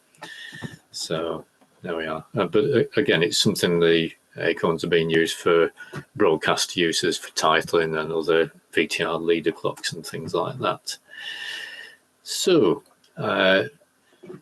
what we're still using tubes when the RISC PC came out. Then LCD screens started to come out, but they were quite expensive. I remember buying some in the very early days, and it was something like £800 for, you'll like this, an 800 by 600 screen. And of course, manufacturing gained, then we got higher resolutions and cheaper prices. But the thing that really made a difference in the mid-2000s, LCD screens started coming in because widescreen had come in, because digital TV had started broadcasting, and that prompted widescreen TVs appearing with HDMI sockets. And of course, in the PC and Mac world, screen resolutions have been steadily increasing over the years, past 1280 by 1024, which was round about the top thing you would sensibly use with a standard RISC PC. And of course, they had more colours. Like the RISC OS computer of the day couldn't compete unless you had the PC graphics card on a module. Trying to remember which one it was. Like Windfall Engineering used to do those, and basically they were AGP cards, that worked within the module and some software to switch to that output. So then you could get the equivalent of sort of PC resolutions within your RISC PC. Now, something that's quite unusual and something that we sort of see all through the way of RISC OS thinking is the way that the computers handle their graphics. We're probably saying about the monitor definition files earlier, and they're just basically a text file. So in fact, if you've got standard RISC PC with 2 meg of VRAM, you can actually do widescreen modes just by finding a suitable monitor definition file. So I quite often use 1280 by 720 because it gives you 32K colours, and I've got one LCD screen, which if you were looking to do sort of layouts of things and weren't too bothered about the colours, you can do 1680 by 1050 and 256 colours just by putting in a different monitor file and then joining the right monitor up to the other end. And that's also true for other computers. And one of the things, if you've got a RISC station or a micro digital, not the Omega, because I had a graphic, I think it was a Mica, wasn't it? Anything that was basically the 7500 FE processor running at the faster speed with EDO RAM, you could actually get up to 1280 by 720 in 256 colours, which I've done on my RISC station at home. Obviously, later RISCOS machines, such as the Ionics and the Micro Digital Omega, still use the VGA connector, but up the max resolution to about 1680 by 1050. So things jumped along a bit then. In fact, here, if you have a look, the screen, I've put like a magnifier on the monitor definition file, so you can see this is actually RISCOS Select version 6 point something or other. So this has got 256 colours and the 1680 by 1050 resolution at refresh of 60, which I find fine on this particular LCD monitor, which was very cheap second-hand, to be honest. So you can do widescreen on RISC PCs and 7500 type machines, although, as I say, to ideally be a 7500 plus or the Mico or the RISC station computer. So we know that the widescreen screens had come in and were originally quite expensive, but what happened is, as obviously digital TV started to get a hold and the prices kept coming down and down, and then eventually a similar thing happened to, like we were saying earlier on with the tube monitors. You could get the big screen thing and then you could get a smaller screen thing that did similar sort of stuff. And initially you could get widescreen tellies, and they had to have all the older sockets. So they'd have, like you can see here, they'd have the SCART, they'd have the HDMI, they'd have the RF, it's pointed out as antenna here. This one also has a V socket on the side there. and some of them had VGA as well. So that means you could connect almost any sort of age of computer up to them, which is really, really useful. So you could have, let's have a look. Yeah, one of the things, I don't know, just go back onto this one. You can't see the AV connector, it's a side connector on this one. But on some of the monitors, they had the 4-pole mini jack, which could then come out to 3 phonos and go to a SCART, depending which way around you're wiring it up. But you might have a 4-pole mini jack as your composite AV connector. So, if you had a modern LCD TV, and I've got one, it must be about 8 years old now, I don't think it has the VGA socket, but some did. So you could have, as we're showing on the picture here, top left, you could have a composite output from an Electron. You could have a SCART RGB showing mode 15 from an A4000 or an A5000. You could have VGA coming from a RISC PC, and you could have HDMI coming from, well, any of the more modern Pis, or possibly, I think, Beagle boards had them as well. So 4 different ages of computer you can connect to your modern LCD TV, as long as it's got all the right input sockets. Now this is where the fun starts. So if you really wanted, you could stick another one in. If you had a Spectrum or something like that, you could connect it to the RF and just use, most of them have digital tuning and analog tuning. So you can still buy TV monitors with a variety of different inputs, but with the recent predominance of HDMI, usually you tend to lose the VGA socket. But it's worth remembering, of course, that you happen to have a Freeview telly along with a headphone socket and a remote control. And you can still get 24-inch models in Argos. I checked and one didn't have a VGA, but the other one did. And they're about £140, something like that. So, where are we on to next? So, depending on what you've got, you might want to add more inputs or do different things. So, if you had only one HDMI input, you might want to connect a couple of HDMI sources. You might have a DVD player, and you might want to connect your Pi or something like that to it, in which case, if you've only got one socket on the back, you need a switch input. So I found this one here, which is an amplified one, which are preferable really, only £10, so that's not too tricky at all. And in fact, one of the things that's happened, I was mentioning about new models, which are about, I think, £140, £160, the Argos ones I mentioned. What's happened now, because people are sort of upgrading their screens all the time, it seems to be a constant thing, you can now get 22-inch to 24-inch TV monitors, Freeview models with the HDMI and all the other connectors you mentioned, from your charity shop.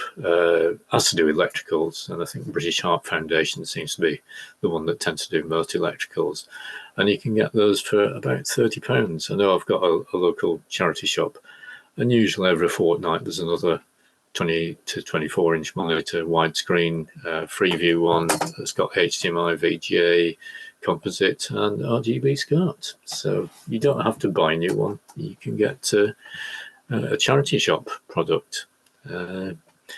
Anyway, let's have a look at some more conversion boxes.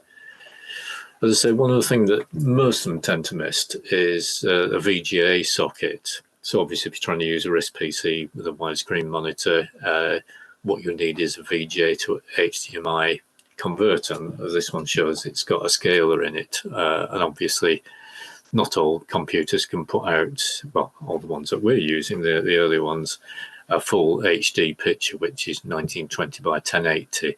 So you need a scan converter scaler, which is this has got, and this is £20, something like that. But it does do VGA and the audio as well to the output HDMI socket, and it does it at 720p, which is what's called the HD ready. That's 1280 by 720, or 1080p, which is the full HD resolution. So yeah, not too expensive to do that. So where are we? And the interesting thing is a scan converter, particularly an upscaler like this one, once upon a time, that would have cost you 100 quid. So the prices of these has really dropped, particularly in the last 5 years, say 100 quid down to about 20 quid, something like that, 25 quid. And very, very useful, obviously, for RISC PCs, particularly with the newer screens. So where are we now? Yeah. So, of course, depending on how keen you want to be, I know some people like having 2 monitors. Do you really actually have to buy a monitor? You might be worth getting a Freeview second-hand or new HDMI screen. And if you do have anything that takes 2 inputs, or just like having 2 monitors looking at 2 screens, you don't have to spend shed loads on the new one if you don't really want to. So we've just covered also the converter for more inputs. Now, the other thing you might want to do, depending on what inputs you do or you don't have on your modern TV monitor, you can get a composite to AV to HDMI converter. So not quite as good as an RGB one, but depending on what you're doing, if it's BBCs and electrons, it might do. And again, these are like 12, 15 pounds, something like that. And again, this one does, as it says here, 720p and 1080p. All the ones I've got here are from CPC, which is a UK provider of bits and bobs, which I sort of prefer because we know where they are, basically. So, I mean, you can get stuff on Amazon and other people like that, obviously, but I've been quite happy with CPC, so I use them. And you know, you're only returning it to the UK. And in fact, if you really wanted to drive to Preston and go to the shop. So you're not based in Leeds anymore, Peter. It used to be Farnell's, didn't it? Well, it's Farnell CPC. Farnell, the parent company, is in Leeds, but the actual distribution centre, I think, is in Preston, because that's where the only shop front is, as such. I've not been, but apparently it's a big, big place. So if you actually wanted to see things, you can do. But they seem quite good at delivering, what have you. So let's have a look. So what's the next one? Now, depending if you had a number of VGA things, you might want to expand your inputs. So if you had a VGA socket on your TV monitor already, I've got a couple of these around the house. This is an older model, which in fact has the 5-pin DINs for the keyboard. That was a while ago, wasn't it? So basically, you can stick an A and a B in, so you could have, I don't know, 2 different ages, a RISC PC and maybe an A5000, and then just connect up one lead back to the back of your monitor. So you can get expansions for, depending how many of which sort of connectors you've got. So I had a garage full of those for a while. Yeah, but a lot of people did. Oh, nobody wanted them. No, so why they is ended that? up going to the recycling centre. Oh no!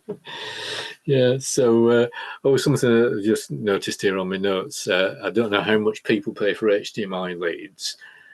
If you're only having short ones, and it depends where you got your setup, just buy them from the pound shop, because it's digital.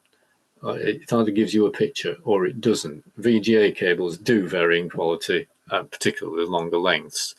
But the other thing is as well, if you know you're going to connect a few different screens up, just get a male to female short extender, sort of 0.5 meter, so you have sort of tails hanging out of your back of your monitor, just dropping down where you can connect into them. So I've got that on one of my monitors, because I have a number of different pies I keep plugging in and out on the HDMI. So I've just got a short lead from the back, which sort of comes to the front, and you just connect them in there. But yes. Can I Sorry. just put in very slightly there? These Yeah. things, if you can see my screen, can be very, very useful. So you've got a HDMI 90-degree bend. Oh, those can be as well. Yeah, I found them really useful. To get wires into the backs of. Then you can plug it right up against the wall. That's it. Yeah. Yeah, it depends how much space you've got. Yeah. But as I say, don't spend a lot on HDMI leads, because you don't need to, because cheap ones work fine. It's only if you're trying to do 4K over a long distance with audio foldback and God knows what else you can get. I think you get network on them as well now. So there we go.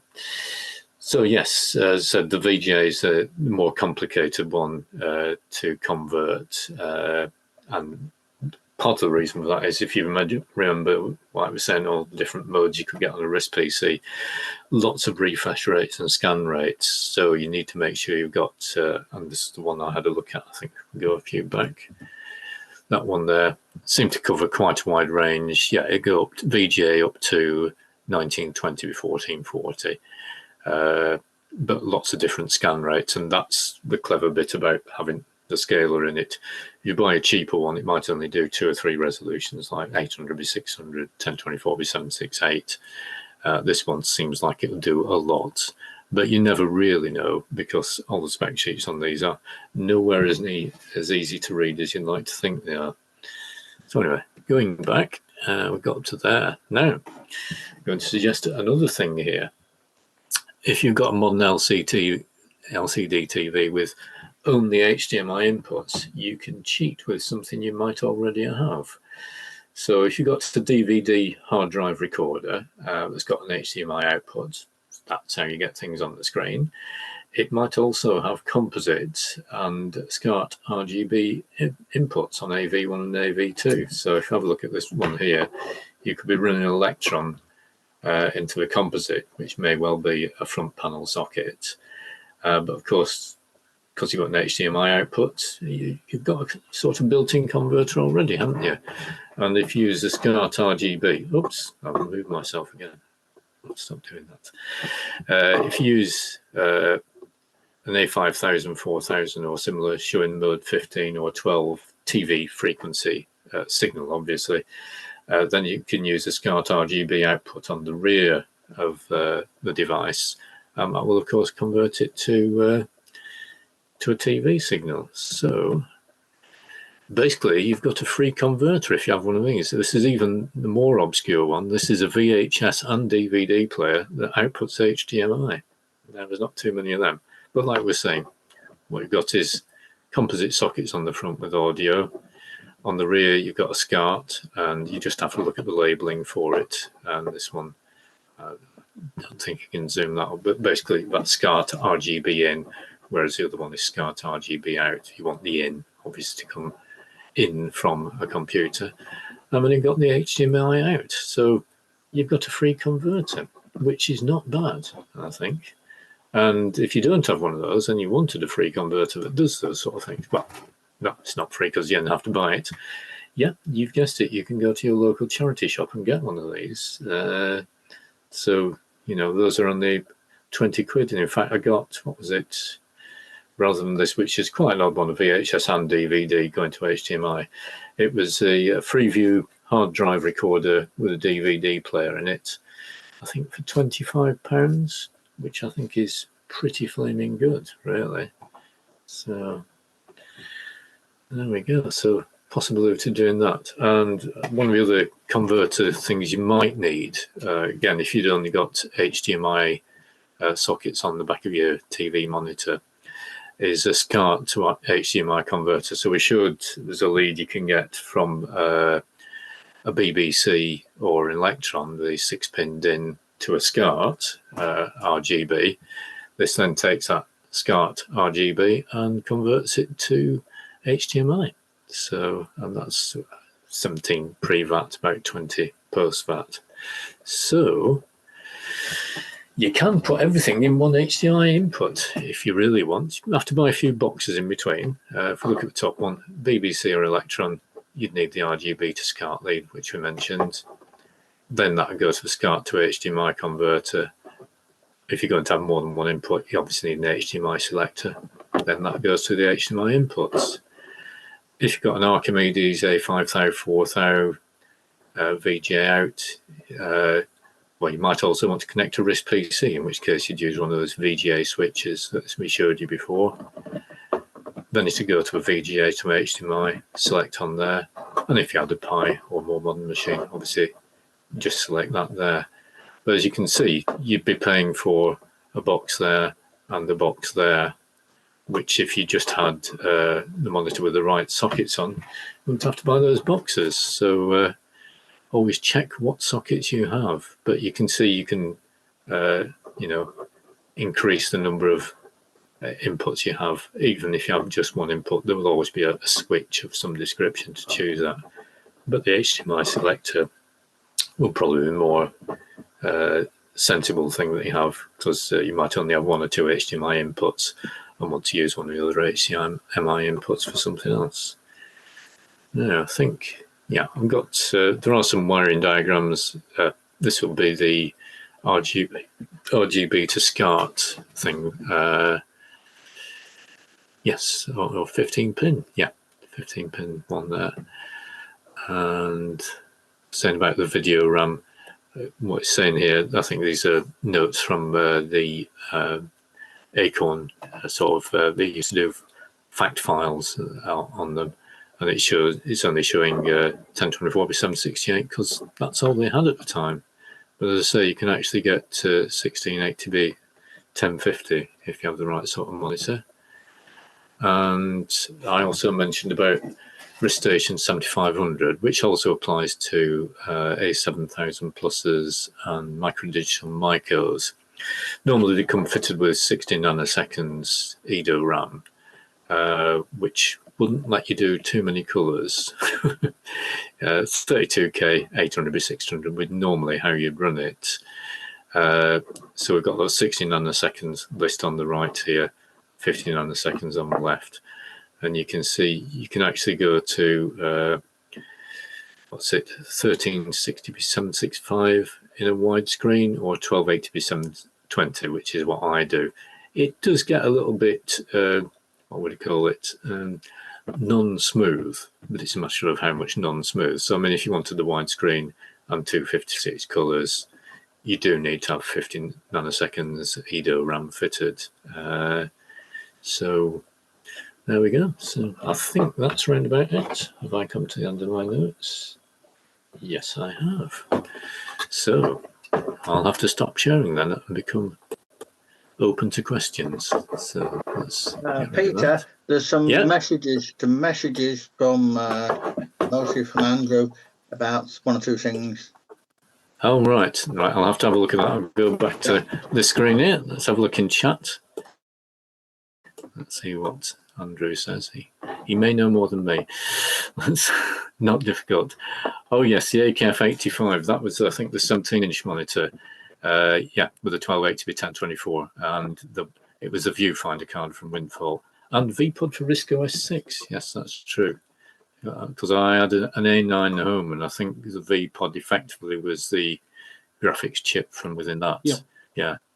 And as you say, they did do a fluffiness mod. I think that was for RFI compatibility.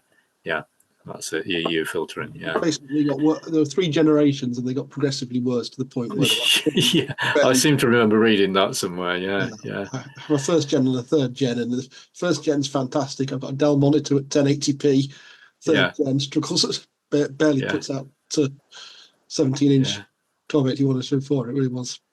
Yeah.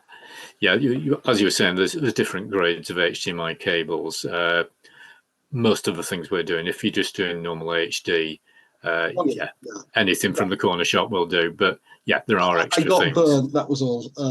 Right. I used to say exactly what you said, and then a couple of years ago, I was rewiring for 4K TV and Atmos. That's where it falls down. If you say 4K, you have to change all your cables, and the audio return as well, because that's more modern ones. And if they don't tell you that the bandwidth, just your audio cuts out, and you just don't know why you've got no audio. That's the sort of thing, But at some point, you have to buy something new, and 4K is the thing that does it. But I think most people aren't running at 4K. You could probably run it past HD with a cheap HDMI. But if you knew you're running a lot past it, make sure you buy a newer cable and make sure it's 4K. But it's probably only £5 as opposed to £1. But don't ever pay, unless you're having something like trying to get a 5 meter long cable, which would be highly unusual and not recommended. You don't need to spend a lot. I look at some of the things in the hi-fi shops and go, just don't do it. So, but good points, well made. Yeah. So, any questions from anyone else, or are you just totally confused? Hopefully not. So, I must say, I did like the tip about using the old VHS equipment as a free upscaler. That was absolutely. It's lying around, possibly in your house or your friends that they were going to throw out. So don't throw it out. Yeah. Yeah. Well, I used to work in well, I'll say film and TV in the smaller sense. We used to work for police training in Harrogate, and we used to do make our own films. So, and also we had practical houses where, you know, we'd wire up cameras to go to tellies in different rooms and mics and stuff like that. So it's part of background really, but also doing bits of video titling on Acorns, which I did sort of domestically for myself, for my own fun in the good old days of A5000s, what have you. So, yeah, bit of a background there. So you don't have to pay lots for monitors. Obviously, if you're doing color grading on photographs, yeah, spend on a proper monitor.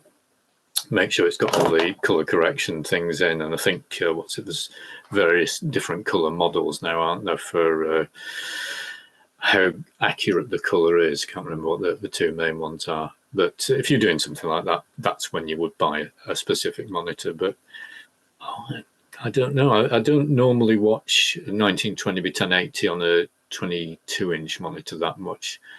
But I could do. It depends on your eyes, really, and the distance you are away from them. But I occasionally use me downstairs telly and just stick a pie in it and watch that at, you know, full HD and play games on it sometimes. You know. I think sometimes but you don't. Used to. Sorry. I say, Sorry, I think sometimes it's what you get used to more than anything else. That's right. Yeah. I mean, the catch is if you're using Windows, the computer program, it doesn't tend to make you want to put a lot of windows across each other, whereas on RISCOS, even in 1024 by 768, I'll have like 5 things open at once, you know, partially obscuring each other. So 1920 by 1080, I'm going, how do you fill that up? Well, I know how you do, Andrew. But most of us don't have millions of screens open at once. So 3 or 4 on the 1920 by 1080. You make a very good point. Very good point. Yeah, well, probably fair, you know. And the other thing is the viewing distance. There's what I think they call the field of vision, and basically it's a cone. If you imagine, you can have a small monitor nearby or a big one further away, and they look almost exactly the same size. You know, and that's just how your eyes work. So you know, yeah, a 20-inch, 24-inch monitor towards point blank range or arm length, like I've got even my laptop screen at the moment, you can see a lot of detail unless you have deteriorating eyesight. And of course, the other thing there is on RISCOS, which is useful, is the zoom me up thing. I've forgotten what they call it because unfortunately, time constraints. I'm doing this on a PC and ease of use to some extent. So it's close up, isn't it? That's it. Yeah.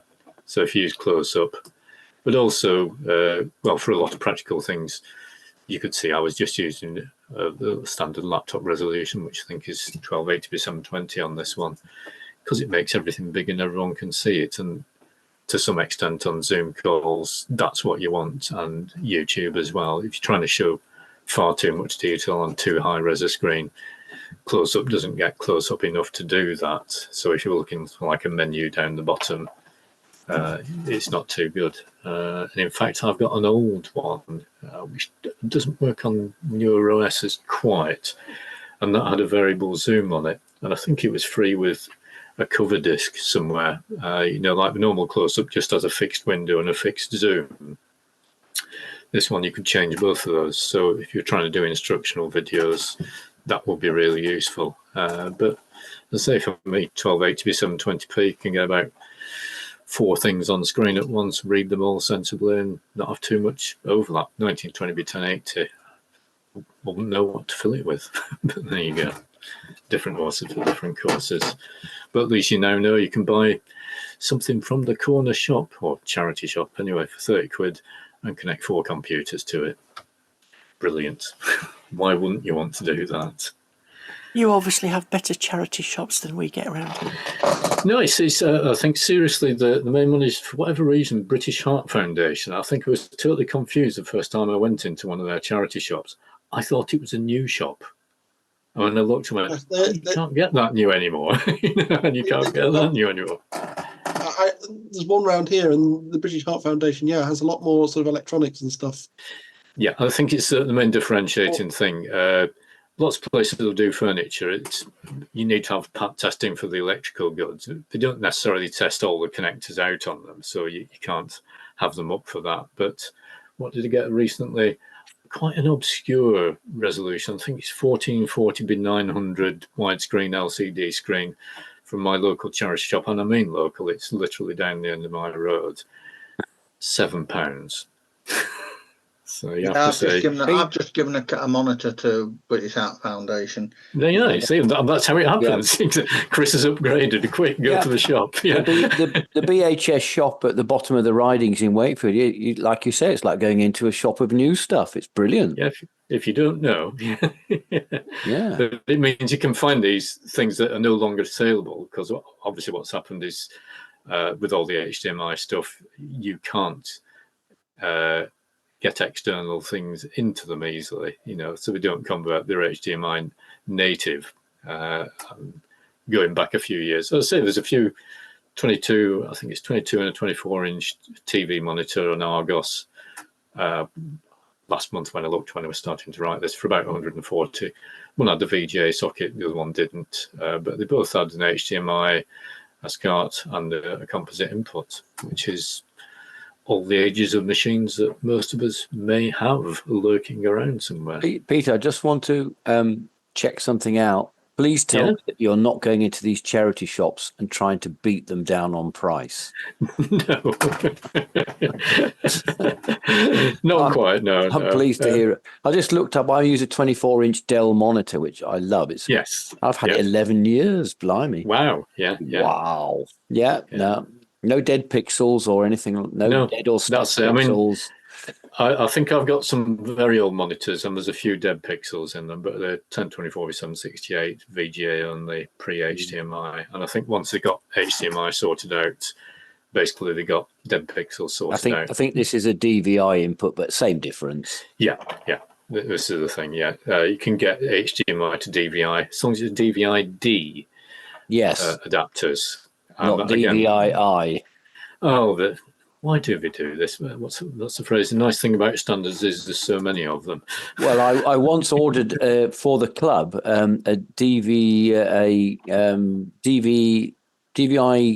to HDMI adapter. Yes. Which I eventually got, but what arrived was a DVI-I. Right. And it wouldn't fit because there's an extra pin or something. And so I notified the eBay provider, who were very apologetic and replaced it, and said something like, "Oh yes, we found out we've just bought 5,000 of these and they're all wrong." And I just replied, "Oh dear," and the reply came, "That's not what I said." No. Oh my golly gosh! Yes. Yes. Goodness me, fancy that. But as I say, I think we've done a quick hike through all the different connectors you could get: the RF, RGB, TTL, composite, SCART, many different directions, and you can convert everything to everything. But as I say, the advantage of these TV monitors is they accept pretty much everything. As I say, it's only the VGA that can cause a problem. Some of them are quite restricted. If they have a VGA, they only do like 3 resolutions. As backup, my 24-inch TV in the kitchen that has HDMI input, so it is a TV stroke monitor. So that's my emergency backup. Absolutely, yeah. They're marvelous. Sort of. Thank goodness for electronics getting something right. And the real thrill was, of course, that HDMI then went into the PC world and became like a standard connector on the Pis and things like that. Just for interest, if anyone has, now which one is it? I'm trying to remember. I don't use one, so I don't have it. DisplayPort. The reason DisplayPort exists is they don't have to pay a 2p license fee for it. Did you know that? HDMI is sort of like it's not a patented thing, I think. So you have to pay a license fee, and people worked out. But if we make 10,000 computers, we can save, the bean counters went in there. I said, yeah, and then everyone needs another adapter, don't they? That's the reason for DisplayPort. The other problem is that if you're doing a small run HDMI, they sting you hard up front to be a HDMI consortium. Right. You see, this is the bit we don't know. Require you to, that's only if you want to use the logos and things. But yes, yeah, it's yeah. So you have to say it contains a socket you may already know. It's basic. And as you know, Peter, the SCART or Peritel connector was designed by a French committee. I mean, who would have thought it? No, exactly. You'd never have guessed, would you? Oh, well, that's right. Yeah. What deranged mind came up with that? Well, you see, I think Philips beat them to it. You see, and thought of something completely wacko. I had a video 2000 video, if you can remember those. Finish side 1, turn the tape over, put side 2 in, get another 4 hours. And they used a 6-pin DIN, which had composite video in or out, depending which button you're pressed, along with stereo audio potentially. Again, depending which way you pressed which button. So even more confusing than the SCART. I did have my first video recorder. That was possible. Yeah. My first video recorder was a Philips, but it was one where the one reel was on top of the other. I don't know how the hell that worked. Oh, that was the N1500. Yeah, that's interesting. And it had the, as I call it, cooker timer for the programs. An analog clock. Too long ago. Yeah. Too long ago. Can I just move on? Let Andrew do his. Oh, yeah. Yes, Andrew, do your thing. Okay. You have an announcement, I believe. Well, yes. Programmer John Balance and Andy Voyer just sent me a dump, software dump this afternoon, and I sort of fought through my cold and wanted to show because basically we now have working Wi-Fi on the Pinebook Pro, and by extension, all the Raspberry Pis and RK3399 Rock Pi type devices as well. So I'm just going to share my screen, if I can. Screen share that. And what you should now be seeing or being well is my Pinebook Pro. Yep. And you can see I'm sort of interacting with that. And then if I stop screen sharing, just for a second, and just hold up my Pinebook Pro, you can see that there are no cables connected. Without the use of a safety net. Without the use, well, I was trying to figure out how to really demonstrate it, and sharing the screen, because you've got to share the screen on Zoom to via VNC. VNC requires working networking. Then I couldn't, that seemed to be yeah. If you just give me a second, reshare that. He's plugging it back in now, What a cynic. Where are we? I'm just trying to find the right window to share. There we are. Too many windows. It's true that plugging it back in wouldn't have taken that long. Well, I mean, the point here is you can see in the IF config WB0 is wireless Broadcom 0, and you can see it's joined by White Star gas network. And if you see down here, you've got the White Star network, and if I go to Wi-Fi networks, you can see the various networks and things that are there. PineNet is the one I use when I'm building Pinebooks. White Star is the guest network, and Enterprise is the internal network. And the others are various neighbors and things.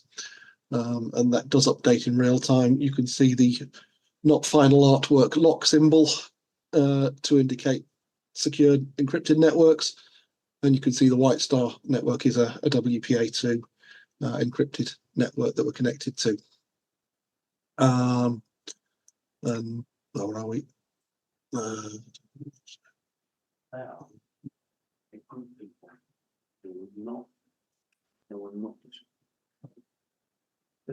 I go, you can sort of see it doing stuff live on the Wakefield site.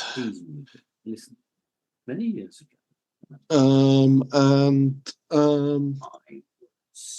Yeah.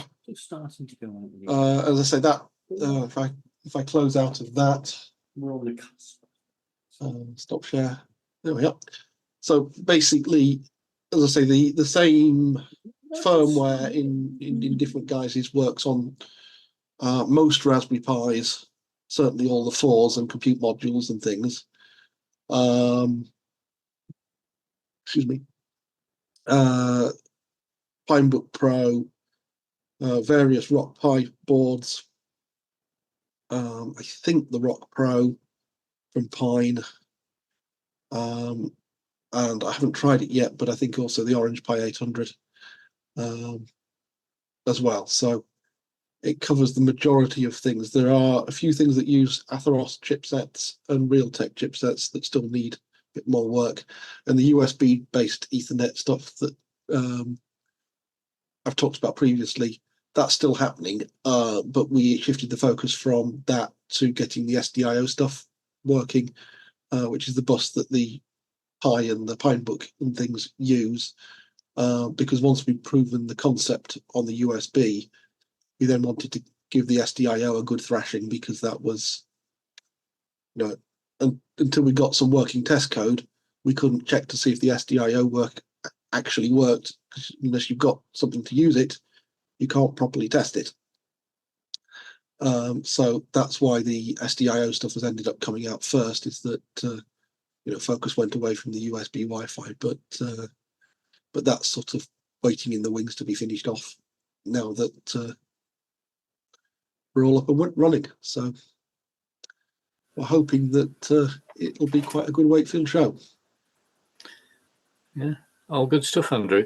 Quickie question: I've got the original Pinebook. Yeah. Is that pre or post? That uses a Realtek chipset, I think. So it isn't going to be coming in the first wave. That's fine. That's not we're not going to do it. No. In theory, there's no reason why we can't. But what you have to understand with Wi-Fi is that whereas normally with network cards, everything you need more or less is on the circuit board. Yeah. So your network driver. I'm not saying it isn't a clever piece of software, but there's nothing. You don't have any sort of proprietary bits embedded into it that are a sort of black box. With Wi-Fi, every chipset has a firmware binary that has to be downloaded to it in order to make it work. Rats, as they say. And that's closed source binary blobs that get bundled with different versions of operating systems, and you basically have to find the right binary blobs and corresponding setup and VRAM setup files to go with those binary blobs in order to activate the drivers. So this is a driver that's got a selection of firmwares for Broadcom chipsets built into it. I thought it might be something like that. But, that's whereas fine. we need a Realtek binary blob, and I think, as far as I know, that's available. So it's not going to be start from scratch. It's really just a case of finding the right binary blobs in the right format and loading them into the right thing, and then creating a sort of Realtek version with Realtek binary blobs, and then the Atheros ones for the Qualcomm Atheros stuff, and then you've got it pretty much covered. But it is the reason I haven't mentioned the ARM-X6, for example, is it does have a Wi-Fi chip, but finding the even in the Linux world, they had problems trying to get the right firmware, binary blobs, and VRAM settings. So In theory, it's going to be a tricky one. In theory, it's a Broadcom controller, but it's a Broadcom controller with some free-scale NVRAM settings that nobody seems to quite know. Even the one board people never see, so it's sort of You look online, and the sort of Linux community is sort of saying, yeah, just plug in a USB Wi-Fi adapter. So that's why we're keen to do the USB Wi-Fi adapter is the sort of catch-all thing that if we can't get devices working, if we can get a USB adapter going, then you just slap it in, and anything else can have Wi-Fi job done. Yeah, that'd be a really useful addition. Yeah. So, yeah, thanks, Andrew. Yeah. Okay. So there we go.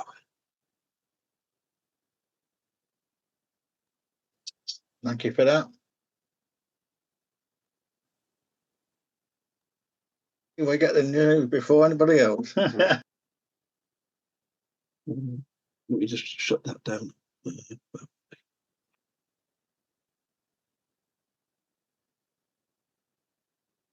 I said, and on that bombshell, if nobody's anything more to say, I'll shut things down. But if people just want to chat, that's fine. Yeah, no more questions about connecting stuff up. You're all just off to a charity shop now. Yeah, I think you're robbing these places, Peter. You really are. Yeah. Sort of hovering like a vulture. Well, the thing is, I'm retired now, so I can go theoretically go to all the charity shops every day.